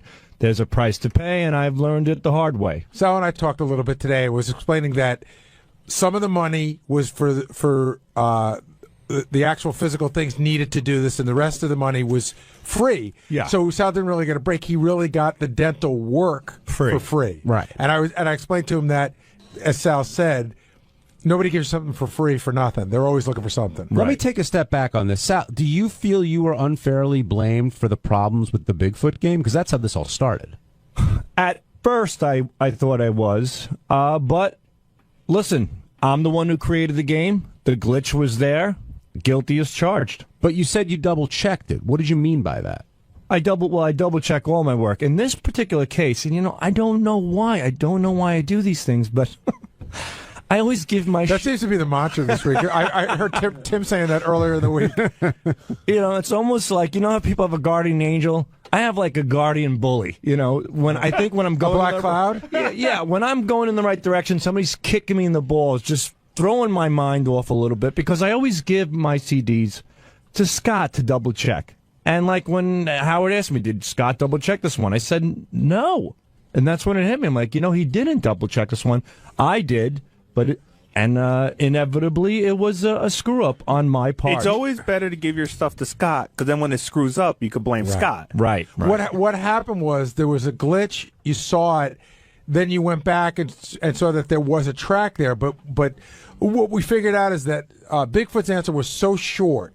Right? Mm-hmm. Like it didn't register as a track. It was a track, but it just goes from one track to the next so quickly, which Richard knew, and he said, Sal just sort of forgot you got to add a little time. And by the way, yes. To say something nice about Scott Salem, that's the kind of crap he really catches. Right. Like, I gave him all the impression stuff, and he called me, and he's like, wow, the levels on this are really off on one of them, and we listened to it, and I'm like, good call, and he fixed it, and, that's...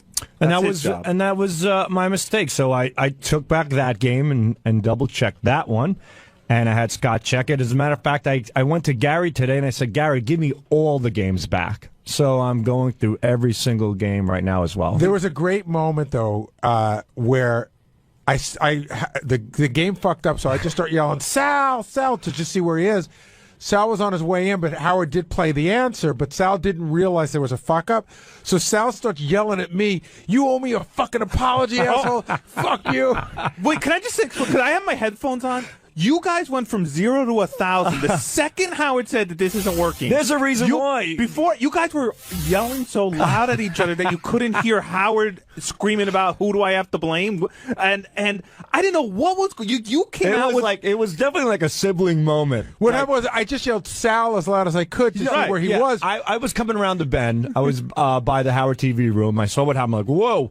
Came around the bend, and Gary goes, Sal, where the fuck are you? What's going on? I go, Gary, and then I heard, as I was coming, I heard Howard fix, and I heard the track come through. I'm like, all right, it was a Howard issue, with the CD player. I go, Howard just fixed it, Gary. How about an apology? So Gary looks at me and goes, fuck you. Yeah, that's what I started hearing everything. So then Gary sits in his office. I go, how about an apology for that? And Gary goes, go fix your teeth, asshole. I go fix your fucking teeth. And all of a sudden, wait a minute, Sal, Howard wants you. It is fucked up. I'm like, oh, God, no. All I hear over my head. So this whole argument was going on over attitudes, and in the end, I was called into the studio thinking I was victorious, and boom. But what you didn't realize when you were in the studio, you still didn't realize you were wrong. You didn't realize you were wrong, and Gary is screaming. Yeah. He's deflecting. He's deflecting. And I mean, you were charged up, Gary. Oh, yeah. Well, yeah, he was trying to make it go somewhere else, but you didn't realize you were wrong, so you were... No, Howard, I don't know what you're wrong. Yeah. And then I was sitting there going, oh, my God, Sal's really digging the hole deeper because he doesn't know he's wrong yet. Yeah. How did you not know you were wrong, though? Like in what? Well, I was arguing with Gary. I got called in, and I thought Howard called. I thought somebody sent him a note that Gary and Sal are fighting over the track. So in my mind, I'm thinking, all right, I'm going to go in, and then Gary's going to get called in, and Gary apologized to Sal. Here I am thinking it's going to be that way. And by the way, I just want to say, the desperation move if I'm beating you is you bring up the sleeping. I know, dude. That was 4 years. I mean, how old is that? Hey, listen, where am I going to go? I get it. Yeah. I get it. You're drowning and you grab at anything. Anything. But what really, I think, really changed it was one, I think Howard saw your point a little bit, and I think you were starting to cry. No, I wasn't. That's why I ran in. I got worked up, but I certainly wasn't starting to cry. I wasn't going to run in with the camera until I looked at the monitor and saw how worked up you were, and I'm like, I better get the fuck in What there. was bringing you to tears? The fact that Howard thought you were lying, or were you emotional in any way? You were, Sal. You were over the top at a certain. It was the whole sucker thing, and he said you outsmarted me. I would never. That's just impossible. Well, no, it's not. It's impossible to outsmart Howard Stern, in my opinion. Yes, in any capacity. Yes, that's what I'm saying. So. And he kept going with that and the whole Howard sucker thing, and I'm like, this is just crazy, and that's why I just snapped. And he threatened to break up you and Richard. And I know to you that's blasphemy, but it seemed like it might be going there. If it goes there, it goes there. And you know what? You'll see the results. Rich and I are a think tank. We work every day. We bounce ideas off of each other. We work great together.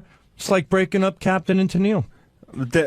Is that a bad thing? Yeah, Sal, actually, they got divorced, and she had a much better career. Sal, if this happens, keep it's your like mouth, breaking up Donnie and Marie. Keep your mouth shut, because the way Howard described it on the air, you will be getting your own office, and Richard will be sharing an office with I would Scott. hate that. I would hate. You would rather want- share with Scott? I would be in a bathroom with Richard. I would be in a dumpster with Richard. But if you and Richard together isn't an option, wouldn't you rather be alone than be paired up with Scott the engineer? I don't know. My brain can't even go there. That's like saying you're separating a child from me. I'm not kidding. Are you ready You're for a grown man? Are you ready for a world, say in 3.5 years, where the show ends and everybody has to go out and do their own thing? Are you and Richard going out as a team, or are you going to go out and do your own thing? It all depends. If we want it, right now we're planning as a team, but we also can do our own thing as well. Let me tell you something from experience. If you're a team, one of you end up stabbing each other in the back. It's just what happens when two guys at work team up on something. And live together. I don't know about that.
Another old friend of the show. You gonna have a stupid comment about that? No, I have no stupid comment. All right, I'm just asking. Only intelligent one. Oh, okay. You have an intelligent comment about that? A rock and roll legend. Okay. And an old friend of the show. Okay. All right. And we're gonna bring him in. Well, what's his name? Joe Walsh. You're rusty, man. You're old. I'm old. Says the guy in the tinted glasses. Mr. Joe Walsh, welcome back, sir. Thank you. How you doing? Good. How about yourself? Pretty good. Got a new album out? Got a new album out. Analog Man. One of the rare times I didn't stay up all night to come into the show. So you're feeling actually fresh. Slept. That should impress Howard. Right here, sir. There we go. So you're feeling fresh. You're raring to go. Today. I'm fresh and I'm ready to go. I hope he is.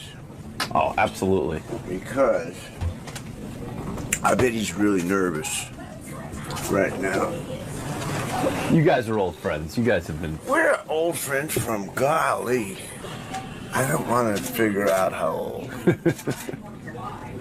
But the new album's called Analog Man? Analog Man. First album in 20 years. All right, we'll see you in the studio. Okay. Good to be here. He looks good. Like his skin is good. Well, I'm saying for a guy who's been through what he's been through. Right. It's pretty amazing. He looks great. It's almost unfair. He because, looks like, really. I would have done all that too. That's right. He looks really healthy. Yeah, like he works out, I think. But I mean, he had a long time of fucking up his body. Analog Man is his first solo album in 20 years. He says his wife is the one that got him back in the studio. It's Ringo Starr's sister-in-law, by the way, his wife of 3 years. Yeah, now. isn't that weird? Yeah. He sounds very happy. He's healthy. He's sober. He loves his new wife. Everything's great. Do you almost think musically, like Joe's in his own sort of genre? Like, I was thinking about this, that just to discuss a little bit. Like, He's not like a Led Zeppelin guy. He's not like He's not huge. He's not like a super, but he's been in a super group. Yeah. But he's been big on his own. But he's overlooked, kind of. Oh yeah, like when you talk about the top 10 greatest guitarists of all times, why Joe's name is, it's always like Buddy Guy. Yeah. It's a lot of old black guys. I think a lot of people took him out of the running because he was such a goof. That's right, right. No, he did act goofy for a long time. Sorry, go ahead. He talks about how he talks to Ringo Starr for advice. He's very unaffected by his fame. Stevie Nicks, clearly sounds like she's still in love with him.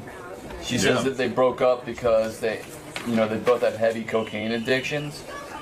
But basically says he was the love of her life, and he's the only man she'll ever really love. Something like that. It was pretty quiet. I mean, I never heard it. But I knew about the Don Henley thing, but I never knew about her and Joe. Joe, come on in. Joe Walsh from the legendary Eagles, of course. Look at you. Gary's salivating over here. You look good, my man. Take a seat. Hi, how are you? He looks real good. Good to see you. Yeah, he does look good. You know, you look good. Are you amazed?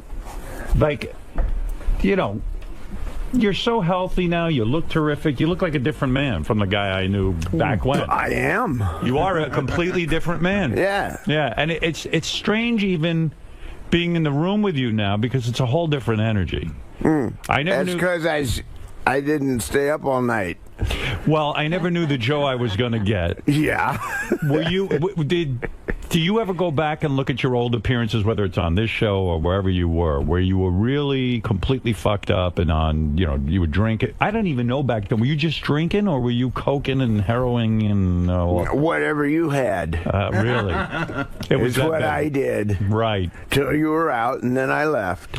Did you ever figure out, to be serious, did you ever figure out what it was that kind of made you crazy enough to want to destroy your body and destroy your mind? There had to be something really behind that, right? Well, being an alcoholic. No, but I'm saying there's a reason one becomes an alcoholic, don't you think? Or do you think it's just a disease that randomly hits somebody? I always think there's some psychological basis that your father was maybe it goes back to your parents. It is probably hereditary, yeah. But I tell you what happened for me. Right. I wrote some songs that were pretty good. Right. When I was high. James Gang Rides Again came out. Did really good. Right. Made that when I was high. So I made a mistake of thinking it was a winning formula. Right. I played some concerts in front of people when I was high, and they loved you. Well, they were high too. But, right. Yeah. But then later, when I didn't do an album, when I did an album that didn't do so good, I thought, well, I'm not nearly high enough. Right. Oh. And I chased it. Robin. Hey. Hi. But was it the kind of thing where you strike me as a happy-go-lucky kind of guy, but the truth is you're not, because all of that stuff what you're describing is a guy who really wants to be successful. That success was so important to you that you said, oh, I know the winning formula. I'll drink, I'll get high, and then I'll write great music. So it really did matter to you whether you were successful or not. You weren't sort of a happy-go-lucky guy. Maybe it was a reaction to, oh, my God, maybe this will be the secret to my success. You were really hungry for success. Very subtly. Yeah. All of that stuff convinces you that you can't do anything without it. Right. And it's got you. You think that's it? Yeah. It's that simple? Yeah. You don't think it was your relationship with your parents? I mean, I don't know what it was like for you living at home. I don't know.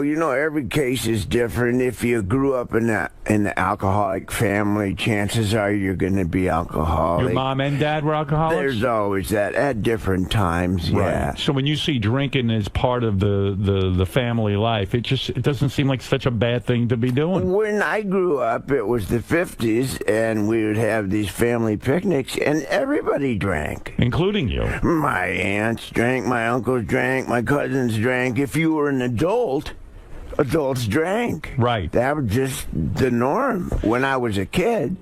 And it occurred to me that my whole family probably has been rip-roaring drunk for the last 500 years. Right. That was just the norm.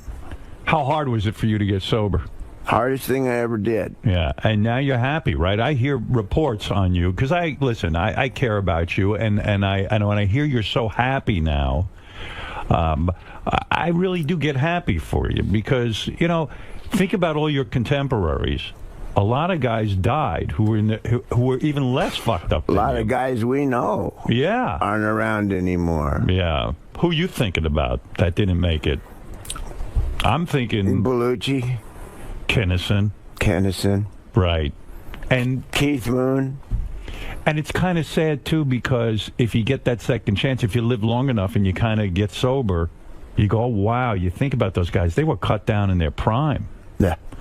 And do you think music... See, I happen to think you're one of the greatest guitar players, and I'm not saying it because you're here, but I do. I think the riffs and the songs you came up with were brilliant, especially James Gang stuff, and then when you went to the Eagles, I felt you really improved that band like tenfold.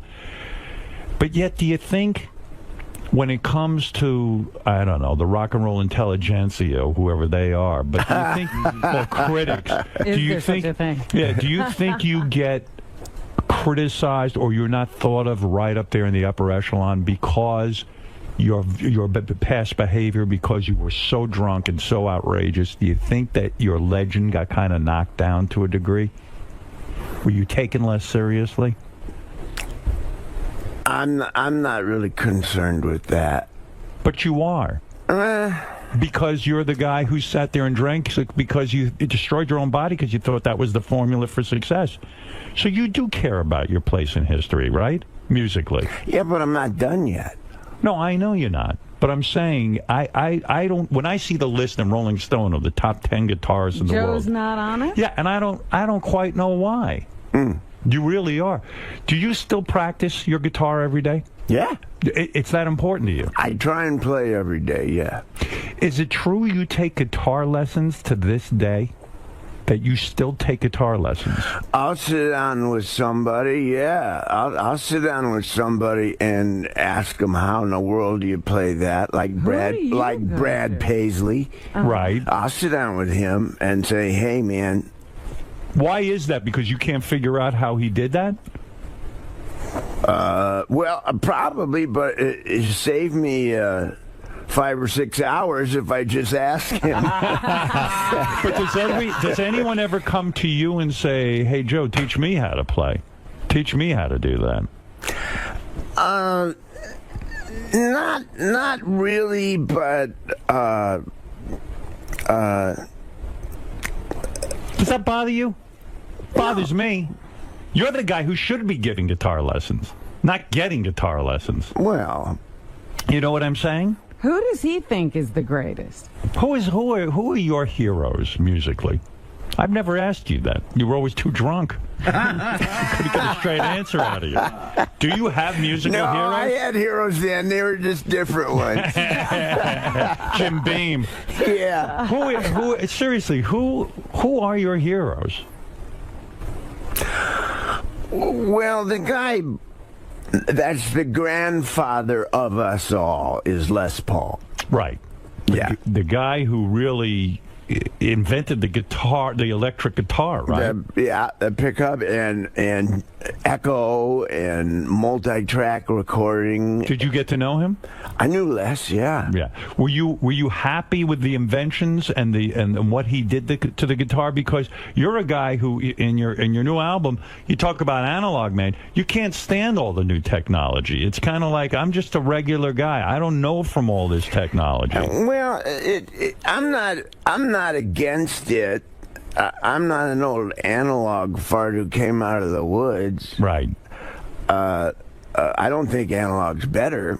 It's just, you got to admit. But you're upset with technology. You don't like now in the Eagles that your fellow Eagle members sit in a studio and they use all these Pro Tools and everything else, it actually slows down the music making process. It changes it. It makes it more complicated. Easier.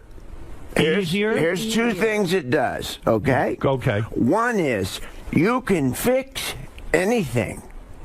Which is bad. Bad, I think. Temptation to fix everything. You lose the soul of the music, don't you? If we'd have had Pro Tools when we were doing Hotel California, we'd still be working on Hotel California. Because what you're saying is Hotel California has imperfections, so to speak. And those imperfections are kind of the cool things about it. The charm. Human. And so when you get in the studio now with the Eagles, they sit and go, wait a second, that note's just a little bit out of tune, or it's a little bit off. Let's fix it.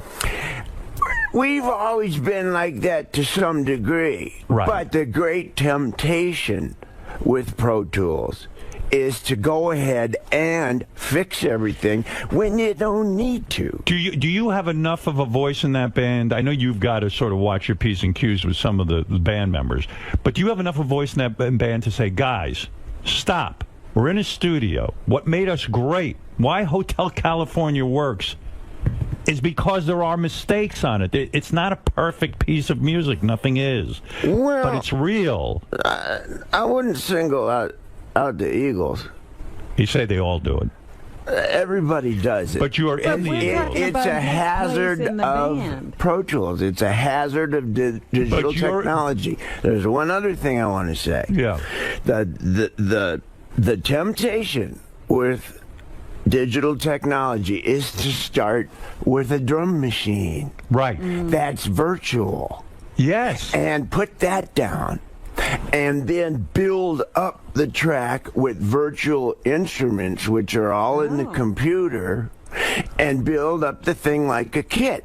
And it never sounds quite as good. No. In the old days, you got some guys in a room, you mic'd them, and you pushed record, and you got the performance. Right, and isn't there something that comes out of that performance when a guy's sitting there, a drummer live, and all of a sudden he goes, wait a second, I have an idea. What if I hit it this way? Or you go, wait, I got a better riff. Or that's the magic of being in a studio with a bunch of guys. That's rock and roll from 1954 to 1962. But when you recorded the last Eagles album, and by the way, the album did well. I mean, there was an experiment, too. You sold it through Walmart, and it sold really, really well. And this is a tough day and age to sell music. Yeah. So the experience for you was not the same. Were you all in the studio at the same time, or was it all done with building it up one at a time? There's a temptation. Right. To do it that way. Do you put up a protest in the band, or you just go along with the flow? I go along with the flow. We do it various ways depending on what we're trying to accomplish. Is it liberating now that you have a solo record out because you don't have to deal with the, I'm not going to call it nonsense, but the politics of the Eagles? Is it a liberating experience for you to go in and do it your way? It's what do I say? Yeah, but I mean, for all of us, I mean, Don's down in Nashville, doing his own thing, recording. Glenn made an album. But for you get to do it your way now. I get to do it my way, yeah. Is there a part of you that goes, I'll show these fucking guys how an album should be made? Nah. Never. Nah. There's no anger there, no bitterness. Nah. Have you given up all your friends from the old days? In other words, you used to come in with a boatload of characters that were hanging around. I'm talking about the days when you got my entourage. You had an entourage of guys who could drink you under the table. You know, there was the bass player, Rick the bass player. Are you done with those guys? Are they bad influences, so to speak, on you, or triggers for you? Well, Rick's exempt. Right. He plays with Neil Young now. Yes. He's cleaned up. He's doing great. That's good. For him. Yeah. Yeah. You have to change all your friends. I know. You have to. Yeah, or else you get sucked into the vortex. Yeah. Yeah. Well, you were another one. We felt like we were the friends that got, and we never did all that stuff with you. Yeah, but we were good for a influence. while, you didn't come see us. Yeah, were we part of the problem? Someone stole my identity, Robbie. Yeah. You know, when I was thinking about you, there was a great... I know you're happily married now. You've been married, what, 3 years? 3 years. oddly enough, to Ringo Starr's sister-in-law? No. Wait, Yeah, your wife, your wife is... Are you sure? Do you know who you're married to? What is it? Ringo? Yes, I do. Who are you married to? My wife is the little sister of Ringo's wife. Barbara Bach? Right. Yes. And you are now happily married. It's the part of me that was missing. Because I remember you in the old days. You know, listen, you were high, and women were commodities. You used a lot of women, and they used you. I mean, it was a mutual use. They used you for your fame and your money and your power. Well, sometimes I think Joe forgot when he was on the road that he had another woman somewhere. Right. But did you have a whole epiphany about women? Like that changed your attitude toward women too? Well, the first thing that you can't do when you try to get sober is have a relationship. Right. They say that's the worst thing. Yeah. So I did that for a while. You did. You did all the wrong stuff. You sabotaged your recovery by being in a relationship with a woman during it. Yeah. Yeah. Yeah. And that didn't work good. So they're right about that. Yeah. These people know what they're talking about. Yeah. It didn't work good because she becomes your drug, right? Or a reason to drink. Ah. In other words, you'd start fighting with a woman, the relationship gets too heated up, you haven't worked on yourself enough, and then boom, everything goes kablooey and you need a drink. Women are a great reason to drink. Wouldn't you agree? Yeah. Probably just any relationship with anybody is a reason to drink. Like Joe's so charming, nothing could be a problem about Well, you know what? I think like Joe, I have problems with everybody, so I think anyone would make me drink. There you go. Man or woman. There you go. Congratulations on your marriage, by the way. Oh, thanks. Yeah. I'm glad we're both happy. Yeah, no, very, very happy. Yeah. I really am. I mean, I understand what you say. To get a real partner. Yes. You know? And to feel good about that situation is remarkable. And it's the part of me that was missing. But don't you think it's the change in you that allows you to have that with a woman? Yeah. That's what it is. Yeah. Yeah. You had to grow up. I couldn't have had any relationship like I was. Did you go back and say to any of the women you were with, and I'm sure you hurt some women and some women hurt you, but did you go back? Even remember, you used to have the great joke, my ex-wife plaintiff. Yeah, did you call plaintiff? Did you ever call plaintiff and say, which one? Any of them. I made amends to a lot of people. You did? Yeah. Was that hard? No. Once you do it, does it unlock something in you? Like, does it open up your heart? Yeah. It does? Yeah. And so you would call, did you call your ex-wives? Mm-hmm. And you said to them, look, I'm sorry I put you through hell. I'm sorry I did sorry I put you through hell. Were they all receptive to that, or did some of them say, you know what, Joe, fuck yourself? There was both. Both of those. Some people say, I understand. I'm glad you're sober. Some people say, up yours. And some people say, I don't believe you. In other words, the important thing is me. You said it. I'm better for it. Right. And what is it? If it's a phone call or a meeting, and you go there and you confess to them that you were shit or whatever, you were confused. Yeah, you look them in the eye and you tell them, hey, I was really a bad person to you, and I regret it, and I'm sorry. Wow. Boy, that's heavy. That's hard. It's heavy, but I mean, that's part of recovery. Because you live in all that garbage. You constantly, even now, everybody goes into the past and digs around in a pile of stuff. Right. And you look for something to be mad about.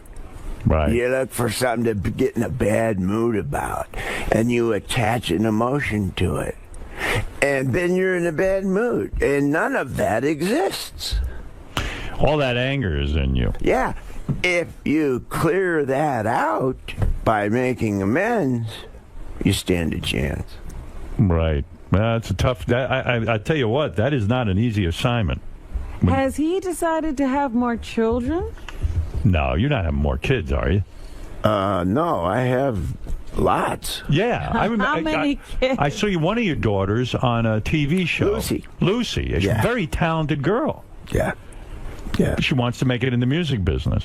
She's also acting. She's pretty serious about acting. Good-looking girl too. Yeah, she's nice. Yeah.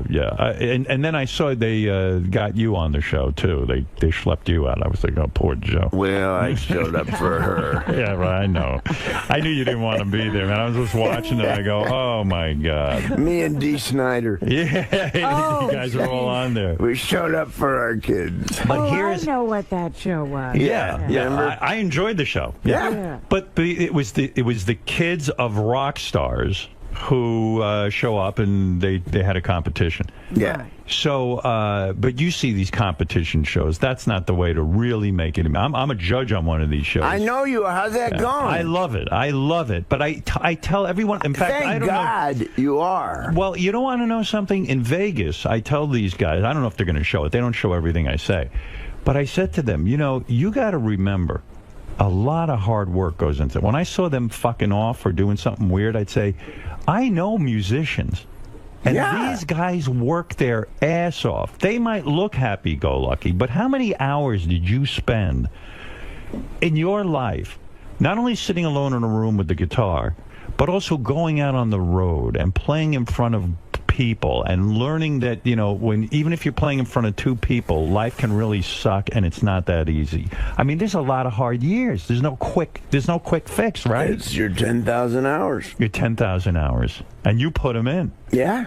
Yeah. And you have too. Yeah, I mean, we all do. You used to sell mattresses. I did. I still do.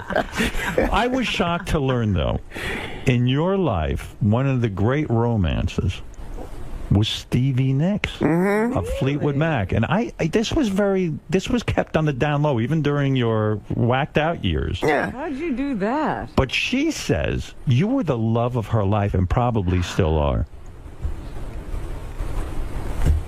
What, is she one of those people you had to call and make amends to? Mm-hmm. Wow. She's special. She was in love. One of the greatest songwriters ever, right? Stevie Nicks. Yeah. No?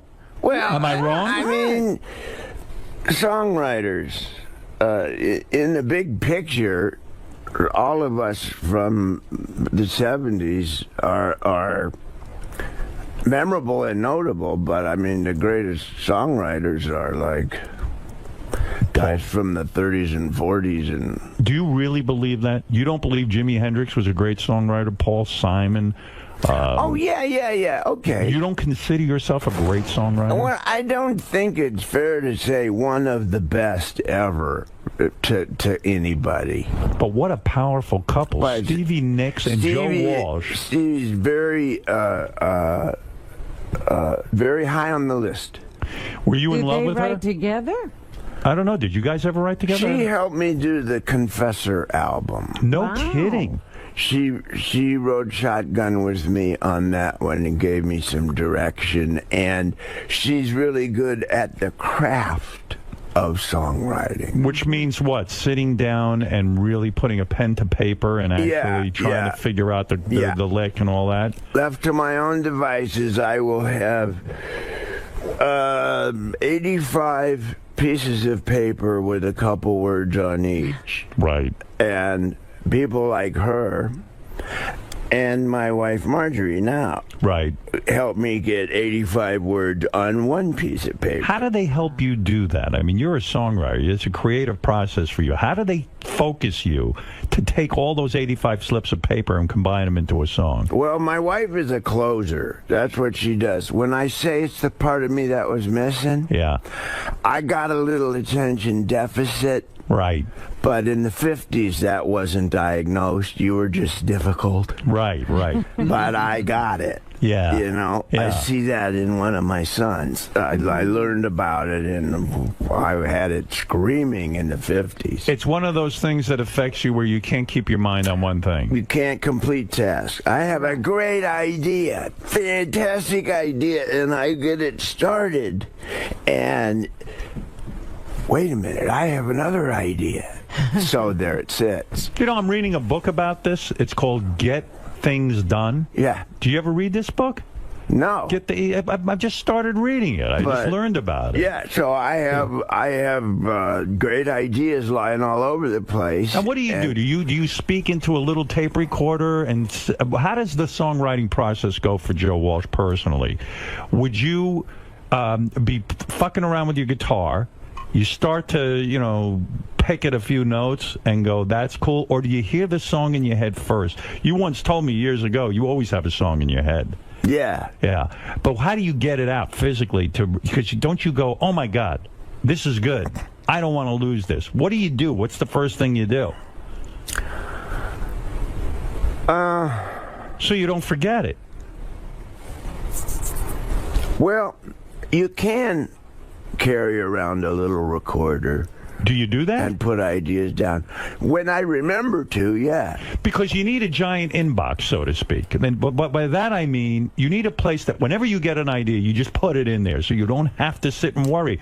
Didn't that worry you when you had a great hook or something and you'd say, oh, shit, I can't forget it, I can't, or you didn't care?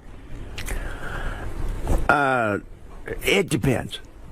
When I was wasted, I would write it down, except in the morning, it didn't make any sense. Okay, a song like Life's Been Good So Far, you know, Life's Been Good So Far. You're standing around one day. Do you hear the words first or the music? Usually the music. The music? Yeah. You heard burning. It's real abstract, and I think it's the same for all of us. You hear an idea, and it's kind of a symmetry. So did you hear? So when you say you heard an idea, symmetry, was it like? Yeah. As a matter of fact, yeah. That's what you heard. Yeah. And then you go, I don't know what the fuck to do with that. Well, you go, okay, there's something. Right. Now, what do you do with that? You go over to a tape recorder and you go.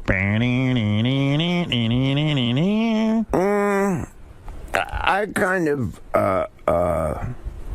have a place in my head that it goes with different drawers. Really? And you retain this? Yeah. I wonder I'm wondering, why don't you think this is something you've heard before? You know, like you're humming somebody else's tune. I'm amazed that I would sit there and think how many songs he forgot that are in that drawer. Well, think of how many songs never got written that people had. Yeah. Robin, you're right. Whatever you just said, I forgot. Sometimes you think it's something you heard. Yeah, right. Well, that's where you go, aha. Right. You mess around with old blues licks, and you mess around, and you realize, boy, this is fantastic. Oops. Except it's a Hendrix lick. And you oh, well, start again. But once in a while, you get a nibble. Did you ever meet Hendrix? Yeah. Oh, you did? Yeah. Did you ever get to play with him? Not live. Not live. Backstage. You went backstage. Where was this? Youngstown, Ohio. Back in the early 70s? Yeah. Okay. And you're what? Doing a concert? Yeah. James Gang concert at that point? James Gang, Hendrix, and Sly and the Family Stone. All on the same bill. Wow. Well, remember in those days? Wow, yeah. You had 3 headliners on a show. And who opened that show? We did. The James Gang. Yeah. Unbelievable. What a show. Yeah. And then Sly and the Family Stone, and then I guess Hendrix. Well, Sly never came out of his dressing room. Yeah, right. But there's another guy. I mean, he's a difficult guy, right? He's had his problems. Yeah. Yeah, and I don't think he ever came out of them like you Still did. going through it, yeah. I don't think he made it. No. Do you ever see him around? No. No. He's like a recluse. There's been Sly sightings, but... Right. Yeah. Yeah, I saw him on some award show or something. Yeah, but a few months ago, we were reading that he was in a trailer parked outside somebody's house. Right. Yeah. Yeah. Thank God you didn't go that route. Yeah. Well, yeah. Yeah. And does that give you the shakes at night sometimes? You go, shit, I could have really, really fucked up.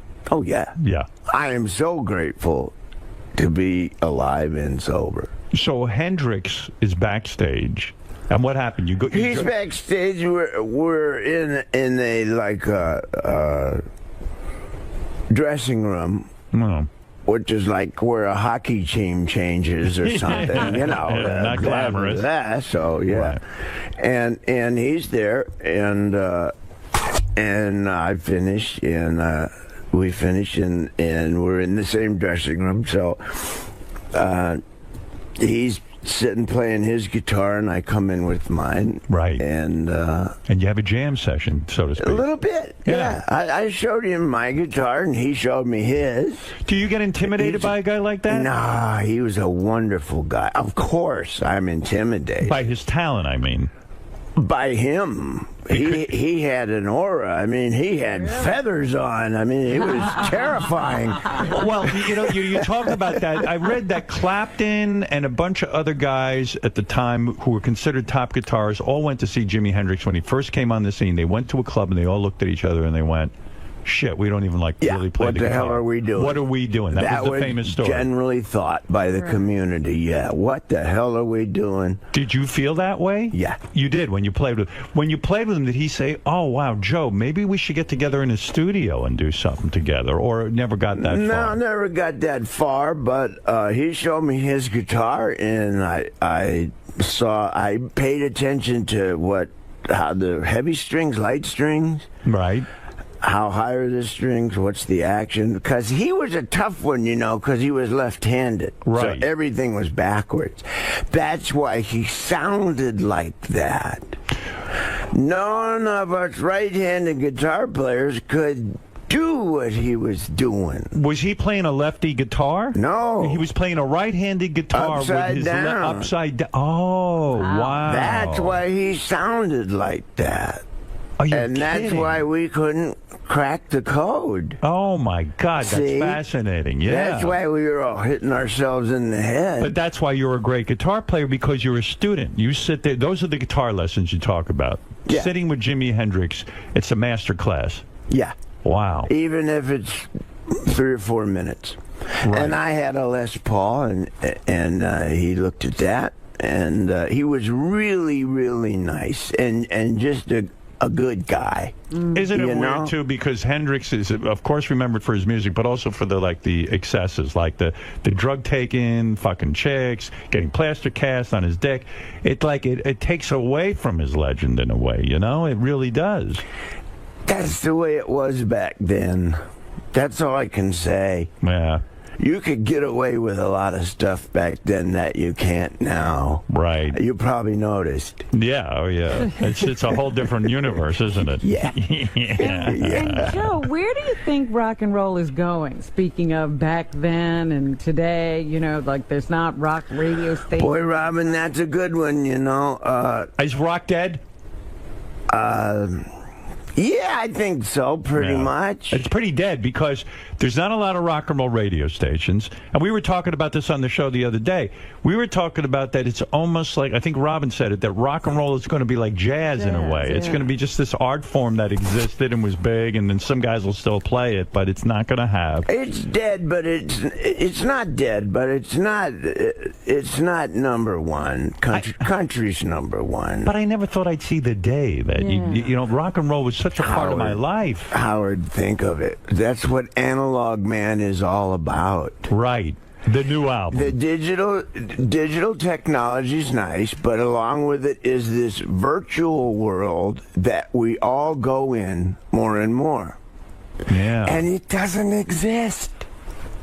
It's in a computer. It's an illusion. And we sit in chairs. Our bodies sit in chairs for hours waiting for our minds to come back. Yeah. I like side B. Right. I like cart machines. Yeah, it's different, machines. man. It's different for us. Yeah. And the problem with the digital technology, right? It ate the record business. It did, yeah. It ate radio. So you're not on Twitter, are you? It ate intellectual property. Doesn't that drive you crazy as an artist that, you know, a guy who's like you, like a musician who comes up now, they can't even sell a record because everything's out there for free. People don't go and buy DVDs and CDs. I know. So they rip them off and that. It does seem unfair, right? People ask me, what advice do you have for the upcoming musician? I don't have any. I'm trying to figure it out, too. What is your game plan with the new CD? In other words, it's hitting the stores, I think, today, right? Tomorrow, all right? And you have a new single out. But what's the game plan? Can you really...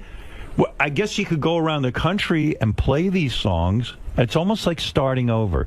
Joe Walsh is one of the biggest names in rock, and yet it's almost like you're starting over again. You got to go out, play for audiences, and introduce them to this music. It's a fresh start for me. So what are you going to do? What's the game plan? Well, the deal with everything is, in lieu of record companies, the way to do it now is the social network. You have to get visible. Yes. If you can make people aware that you have a record out, they'll find it. Right. So your game plan is to use social media and sort of get there. Because like, look at some of the great artists. Paul McCartney just came out with an album. Nobody gave a shit. You know what I mean? Paul McCartney. It's like...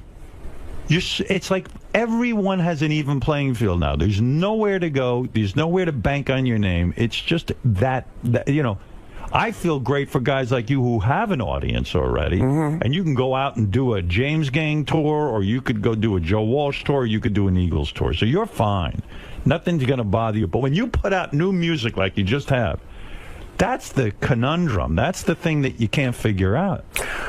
You can't assume that you're going to have a hit record. No.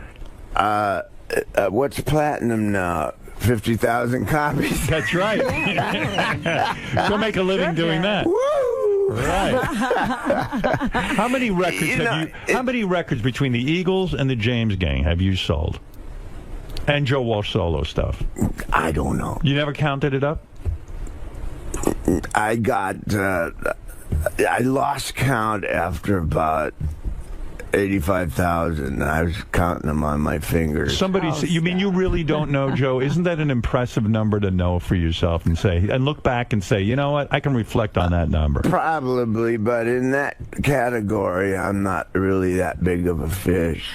Look at somebody like Jeff Lynne. Now, Jeff Lynne produced your new record. Yeah. Jeff Lynne was, of course, of Electric Light Orchestra, ELO, and he's a great legendary... That guy sold some records. Did he? Yeah. More than you? ELO, I think so. But if you count the Eagles... Well, in your Eagles, record, yeah, okay, Eagles. Eagles are one of the biggest selling bands of all time. Yeah, Hotel California, I think... California isn't that the alone. one album that... I think that's the #1 album for the Eagles ever. Greatest hits. Greatest hits. Greatest hits. Yeah, Oh, we wow. go back and forth with Michael Jackson. What's the best song you ever wrote? Seriously, out of all the songs. I have, I don't know if it was Funk 49, Walk Away, I don't know. I could name Rosemary... Rosewood Bitters? Rosewood Bitters. It's more, I think, all these great songs. What is the greatest song you ever wrote that you're most proud The of? one you love the most. Yeah. Eagles-wise, I co-wrote Life in the Fast Lane with Great Don song. and Glenn. Great. Yeah. Solo-wise, probably Rocky Mountain Way. Yeah, what a song. Do you still stop and listen to that on the radio? I mean, it's on the radio all the time on classic rock stations. If you hear it, will you stop and listen to it and go, man, that's a good fucking record? Or will Who you wrote just... that? Yeah, will you just tune by and say, I don't want to hear it again? One of the things that makes it magic is it's a bunch of guys playing in a room. Right. Rocky Mountain Way. You're listening to how it was made. That groove you can't do with Pro Tools. No. And you remember when you came up with that, or were you so drunk? Like, was that part of your drunken formula where, like, hey, I get really high and I write? Do you remember any of that process of writing that great song? Yeah. Oh, you do? Yeah. What was the process on that one? I was in Colorado. Right. I had left the James Gang. I was worried that I might have made a mistake. It's scary. Yeah. Yeah. Yeah. Because that was a successful entity. Yeah. Right. Yeah, we were doing fine. Why did you leave?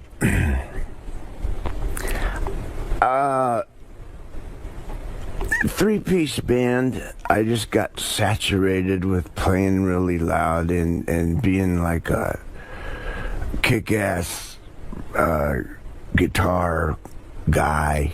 Right. Playing through Marshalls and stuff. Why, you thought on your own you could, what, tone it down? I was hearing all these songs like with a piano. And they didn't want that. The other two guys were against it.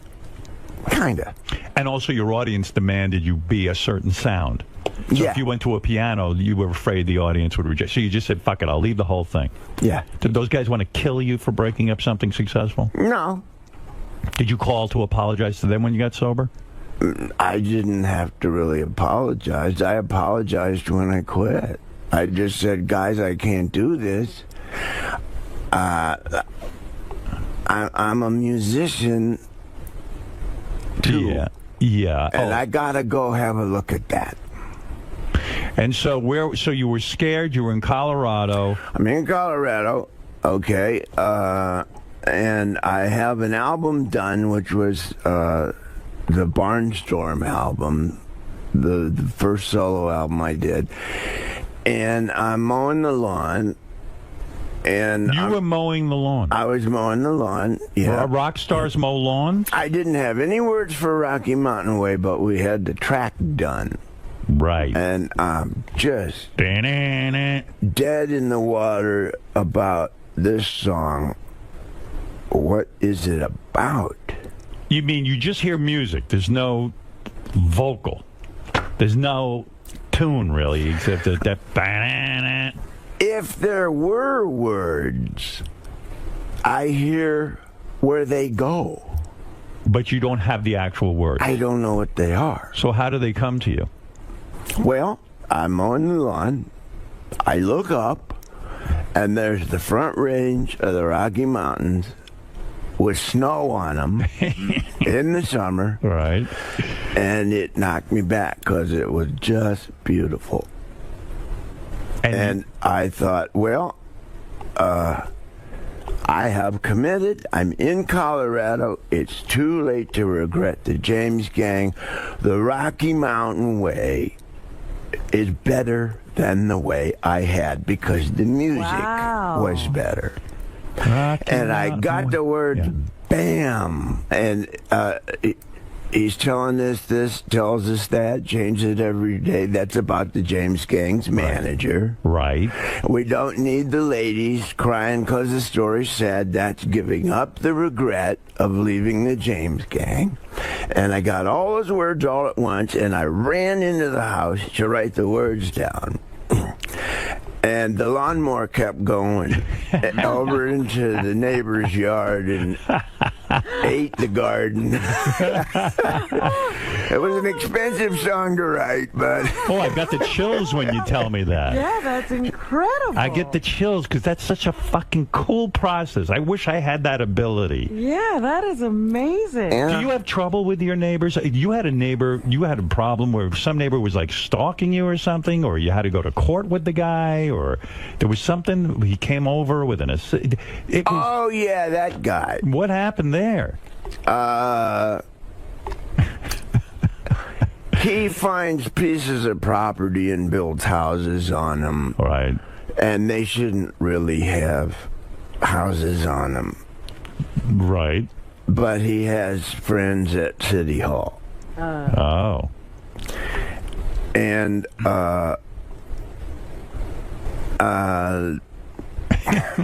it's a complicated life. I was wishing he wasn't doing that. Right. So I didn't help him. I see. He got frustrated with you. And he got frustrated, yeah. I see. Yeah. It's complicated being Joe Walsh sometimes. But now it seems like it's a lot simpler. You got the wife, you're happy. Oh, it's so much simpler. Now, let me say that Joe Walsh's new solo album Analog Man is in stores tomorrow. Tomorrow. Hey, I didn't finish the thought, though, with Stevie Nicks. Yeah. I mean, you two became this couple, and she says you are the love of her life. All those songs were about Joe? She wrote one about me, yeah. What was the big one about you? Joe? Joe just fell asleep. Yeah. He's thinking of the name. I'm trying to. I'm embarrassed. I don't. Was it a remember Fleetwood the name. Mac song, or was it from one of her solos? One of her solos. One of her solo albums. Yeah. Yeah. Stand there. Has anyone ever wrote a song for you? Hell no. I wish you No, would. that's how the song goes. Stupid. Shit. When are you going to write a song about me? Actually, I got a... That's a good idea. Yeah, I got an email from Leslie West. He claims he has an idea. He was thinking of me, wants to write a song about me. I'm very honored. That's flattering. I feel like a hot chick. Well, you better wait till you hear it first. Yeah. Give my best to Leslie. I will. You know he lost his leg. Yeah. Yeah, and but he's doing well. Yeah. He has a great spirit about him. He's a great guy. And a great guitar player. Yes, he is. Yes. Now, there's a guy that could probably be on Rolling Stone's list. Yes. Where the hell's he? Exactly. He's not on the list either? That's right. Well, anyway, the legendary Joe Walsh, who is doing so well, happily married now. Happily Very happy married. for Joe. And Ringo is your brother-in-law. My brother-in-law. Do you guys hang? get together? Yeah, we hang. You do. Do you sign autographs? Joe, do you sign autographs? Because Ringo has stopped signing everything. That was, I signed his name for him. You do. That's why he got me. Ringo comes over the house, and it's like a family get-together. Yeah. That's kind of fun. I mean, that's an interesting thing. Yeah, He says, sign all these albums for me. I'm done. You get along with each other? Very well. You do. You know, he's so down to earth, Paul too, for what those guys have been through. Right. And the really good positive energy, and in terms of a family, I got this huge family that came along with my wife, and it's a dynamic I'd never been around because they're really close. And learning to be part of is one of the things that has opened me up. Right. And made me feel, given me confidence, which is something I never had. That's why I drank. Yeah. Well, I'm glad you're not drinking. I'm glad you're healthy. So having Ringo, his insight and his wisdom has helped me with my life and as a human being, besides the music part of it. Yeah, he seems like a real guy. I mean, I got to know Paul McCartney a little bit. What a amazing guy. Yeah. I mean, something else. Yeah. I always say, you talk about guys who strip it down, so to speak, who are analog men. I was talking the other day, I heard a song of his that I hadn't heard in years. It was from his first solo album after he left the Beatles. It was Turn It Up. But what's the name of that song? Ooh You. Ooh You. And I love this song, Ooh You, but it's so fucking stripped down. And in fact, he's in a studio doing it, and he says, turn it up. He's talking to the engineer, and it became part of the song. Yeah. That's the shit I like. That's analog. That's analog. That's what we're talking about. Yeah. You and Ringo, you and Ringo ever swap sisters? Would that ever happen? Like you do him? Howard, I'm not going to stoop to that mentality. Let's go get our asses waxed. Right. Listen, this. Oh, and by the way, the single is "Lucky That Way." I'll play a little. Is that right? I want to hear. Yeah. Let me see. "Lucky That Way" sounds like your life now. Joe Walsh, the new solo album, Analog Man. And that's in the stores tomorrow.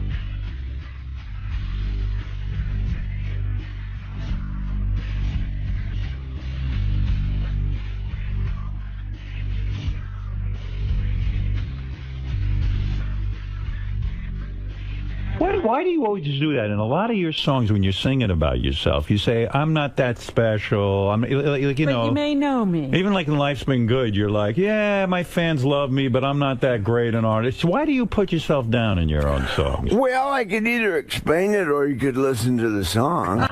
It's in there, okay. Oh, it's in there, all right. It feels good to be you. It does.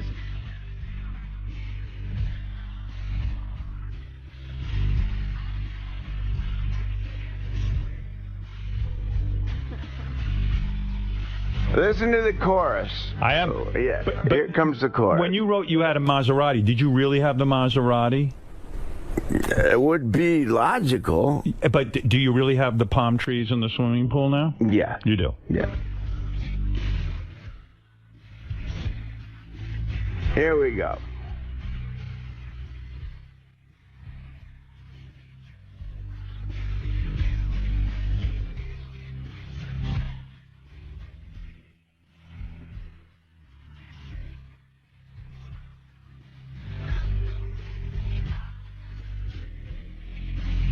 Here we come. This is it.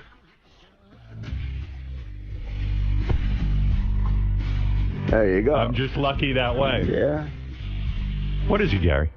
How dare you interrupt my... What? He's handing me a piece of I'm paper. going to tell you what it is.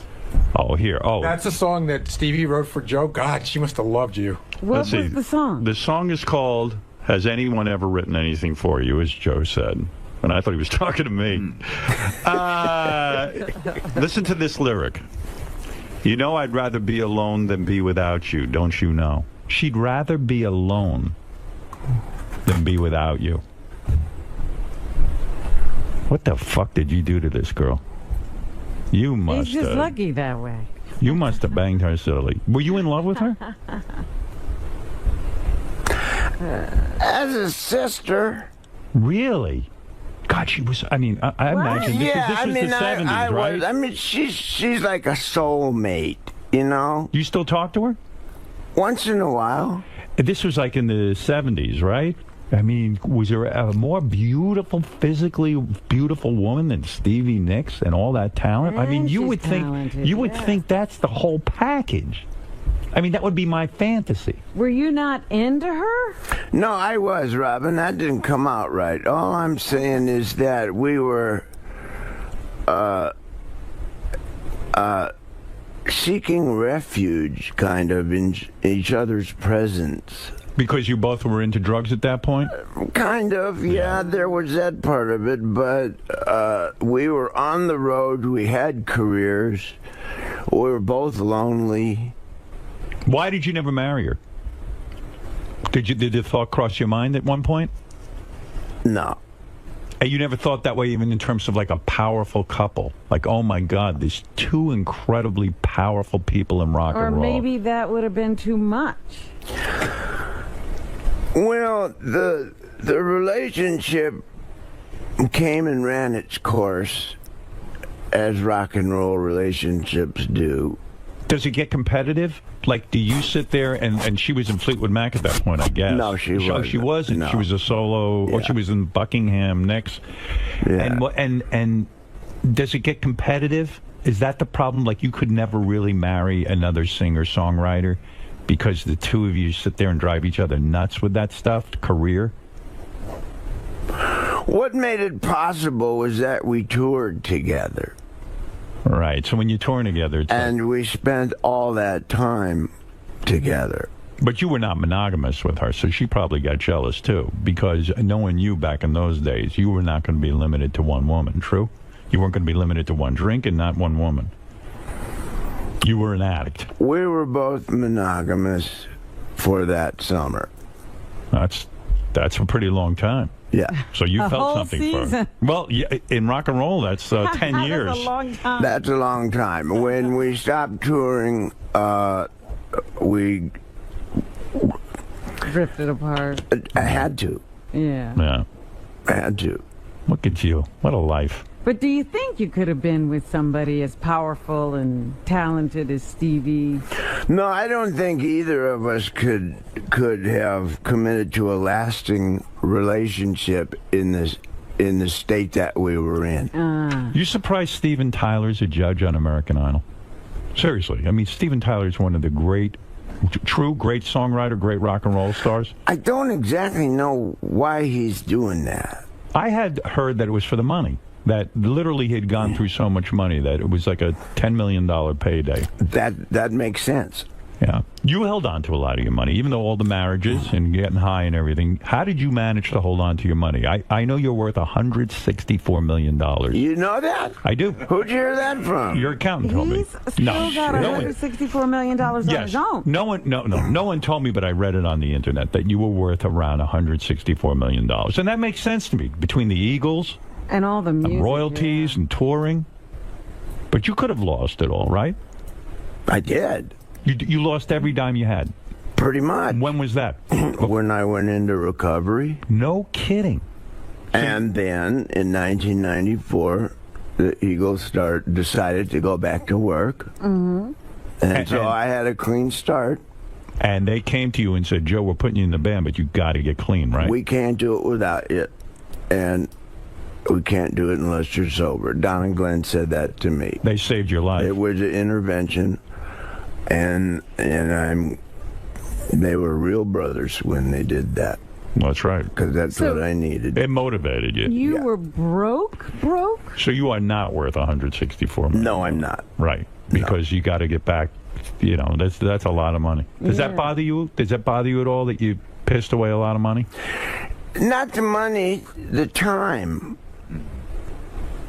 You lost a lot of time in your life. Yeah. There's like 12 years in there.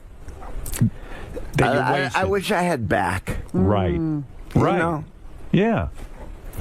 But, you know, I'm alive. I'm here. It's true, because when you go through life that way, that high, it's like, wow, I don't even know what the fuck I did. There's so many things I could have learned.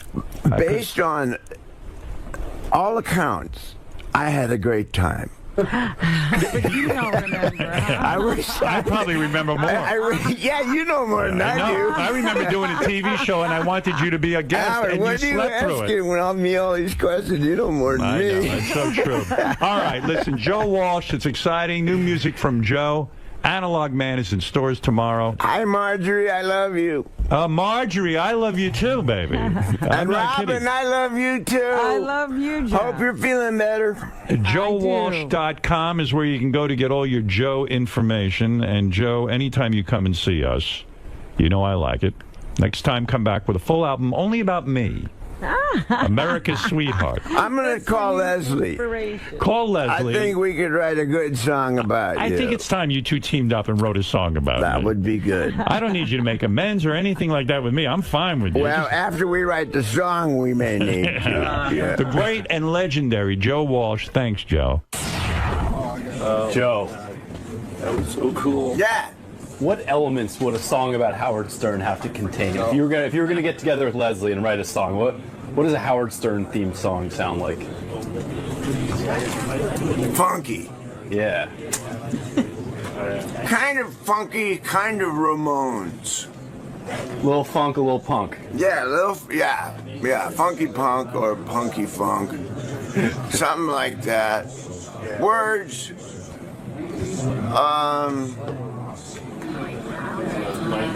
Parts of it really nice and friendly, and parts of it awful.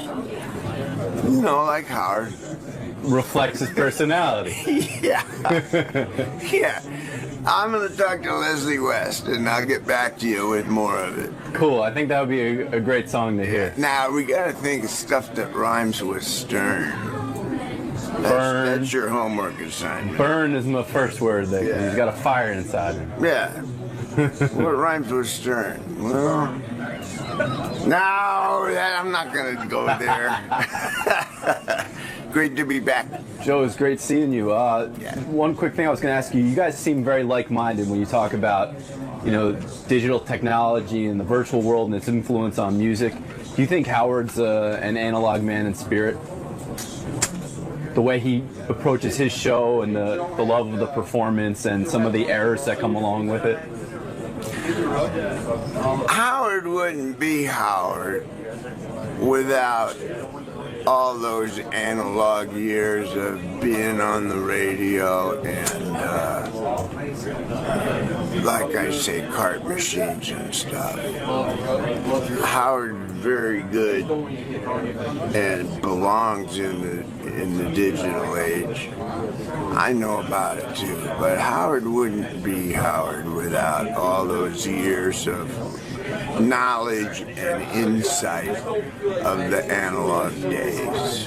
You know, that's all I'll say. All right, Joe. Best of luck with the new album. Yeah. See you soon.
Friend and show is Old Friends Week at the Stern Show. Today is Joan Rivers. Okay. Okay? She's got a new book out, you know. Yes, I know. I read about it in the newspaper yesterday. You know what it's called? Very similar to what I think you would title the book. Yeah. The first line is, "I hate everyone." That's it. And then she says, "starting with me." But I don't think you feel that way about yourself. I don't hate myself. You love yourself. No, I don't. I love you. Good morning, Joan. Good morning. How are you today? A little disappointed because you don't have your ice cream machine anymore. We got rid of that? I think so. That's not I didn't right. see it. Not right. We lured you with ice cream, then we took it away. Very important. Good morning, good morning. Otherwise, I'm fine, thank you. And you have a new book out, so... I have a new book called Joan Rivers, I Hate Everybody, and it's the first book of comedy that was ever banned. Very excited. It's already been banned? It's been banned by, I'm not allowed to say the name, Costco. That's kind of cool, though. Beyond cool. I mean... Beyond cool, that means the nice thing is no very fat people will be able to buy it and hide it in their folds. But everywhere else you can pick it up. Everywhere else you can pick it up. Just not if you want to buy bulk No, you food can't items. buy it in bulk, can't buy a pallet. You can go to BJ's and buy it. Well, So welcome. that's what's going on. I'm thrilled to be here. Good to see you again, Joan. It's good to be going on the air like a real big person. And how is Howard now that he's rich? I think he's doing well. I think he's enjoying this Who's run he on on with? AGT. He's on with It's Howie Howie? Mandel. and Sharon. Yes. Okay, good. I think he's enjoying this run, though. He should. He should have done this a long time ago. You've said it since the beginning. From the beginning. He's terrific. All right, I'll let you get to Howard. Thank you. Thank you. Thank you. Hey, there's one other interesting thing, Howard. You know, it's funny. Tim had dinner with David Brenner last night. Yeah.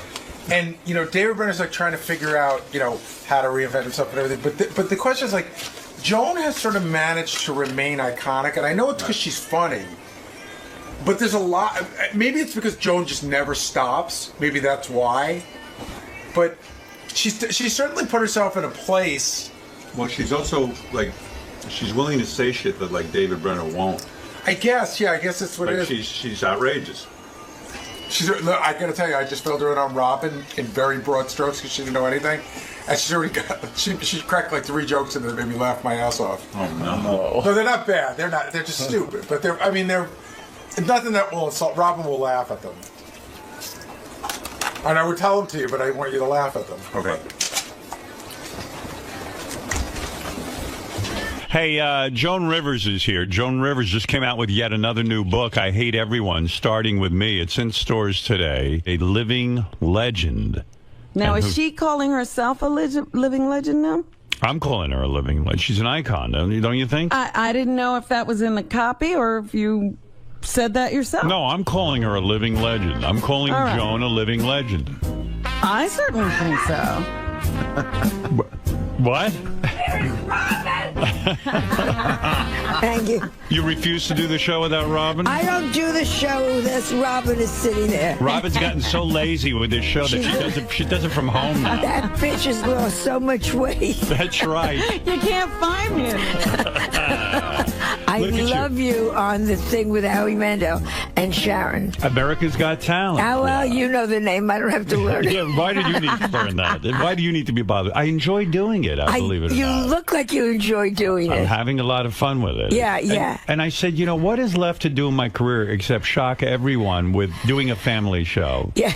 I mean, really, when you think about it, who would have expected that one? But you're so cute and so. I go back to NBC when they had you in that closet.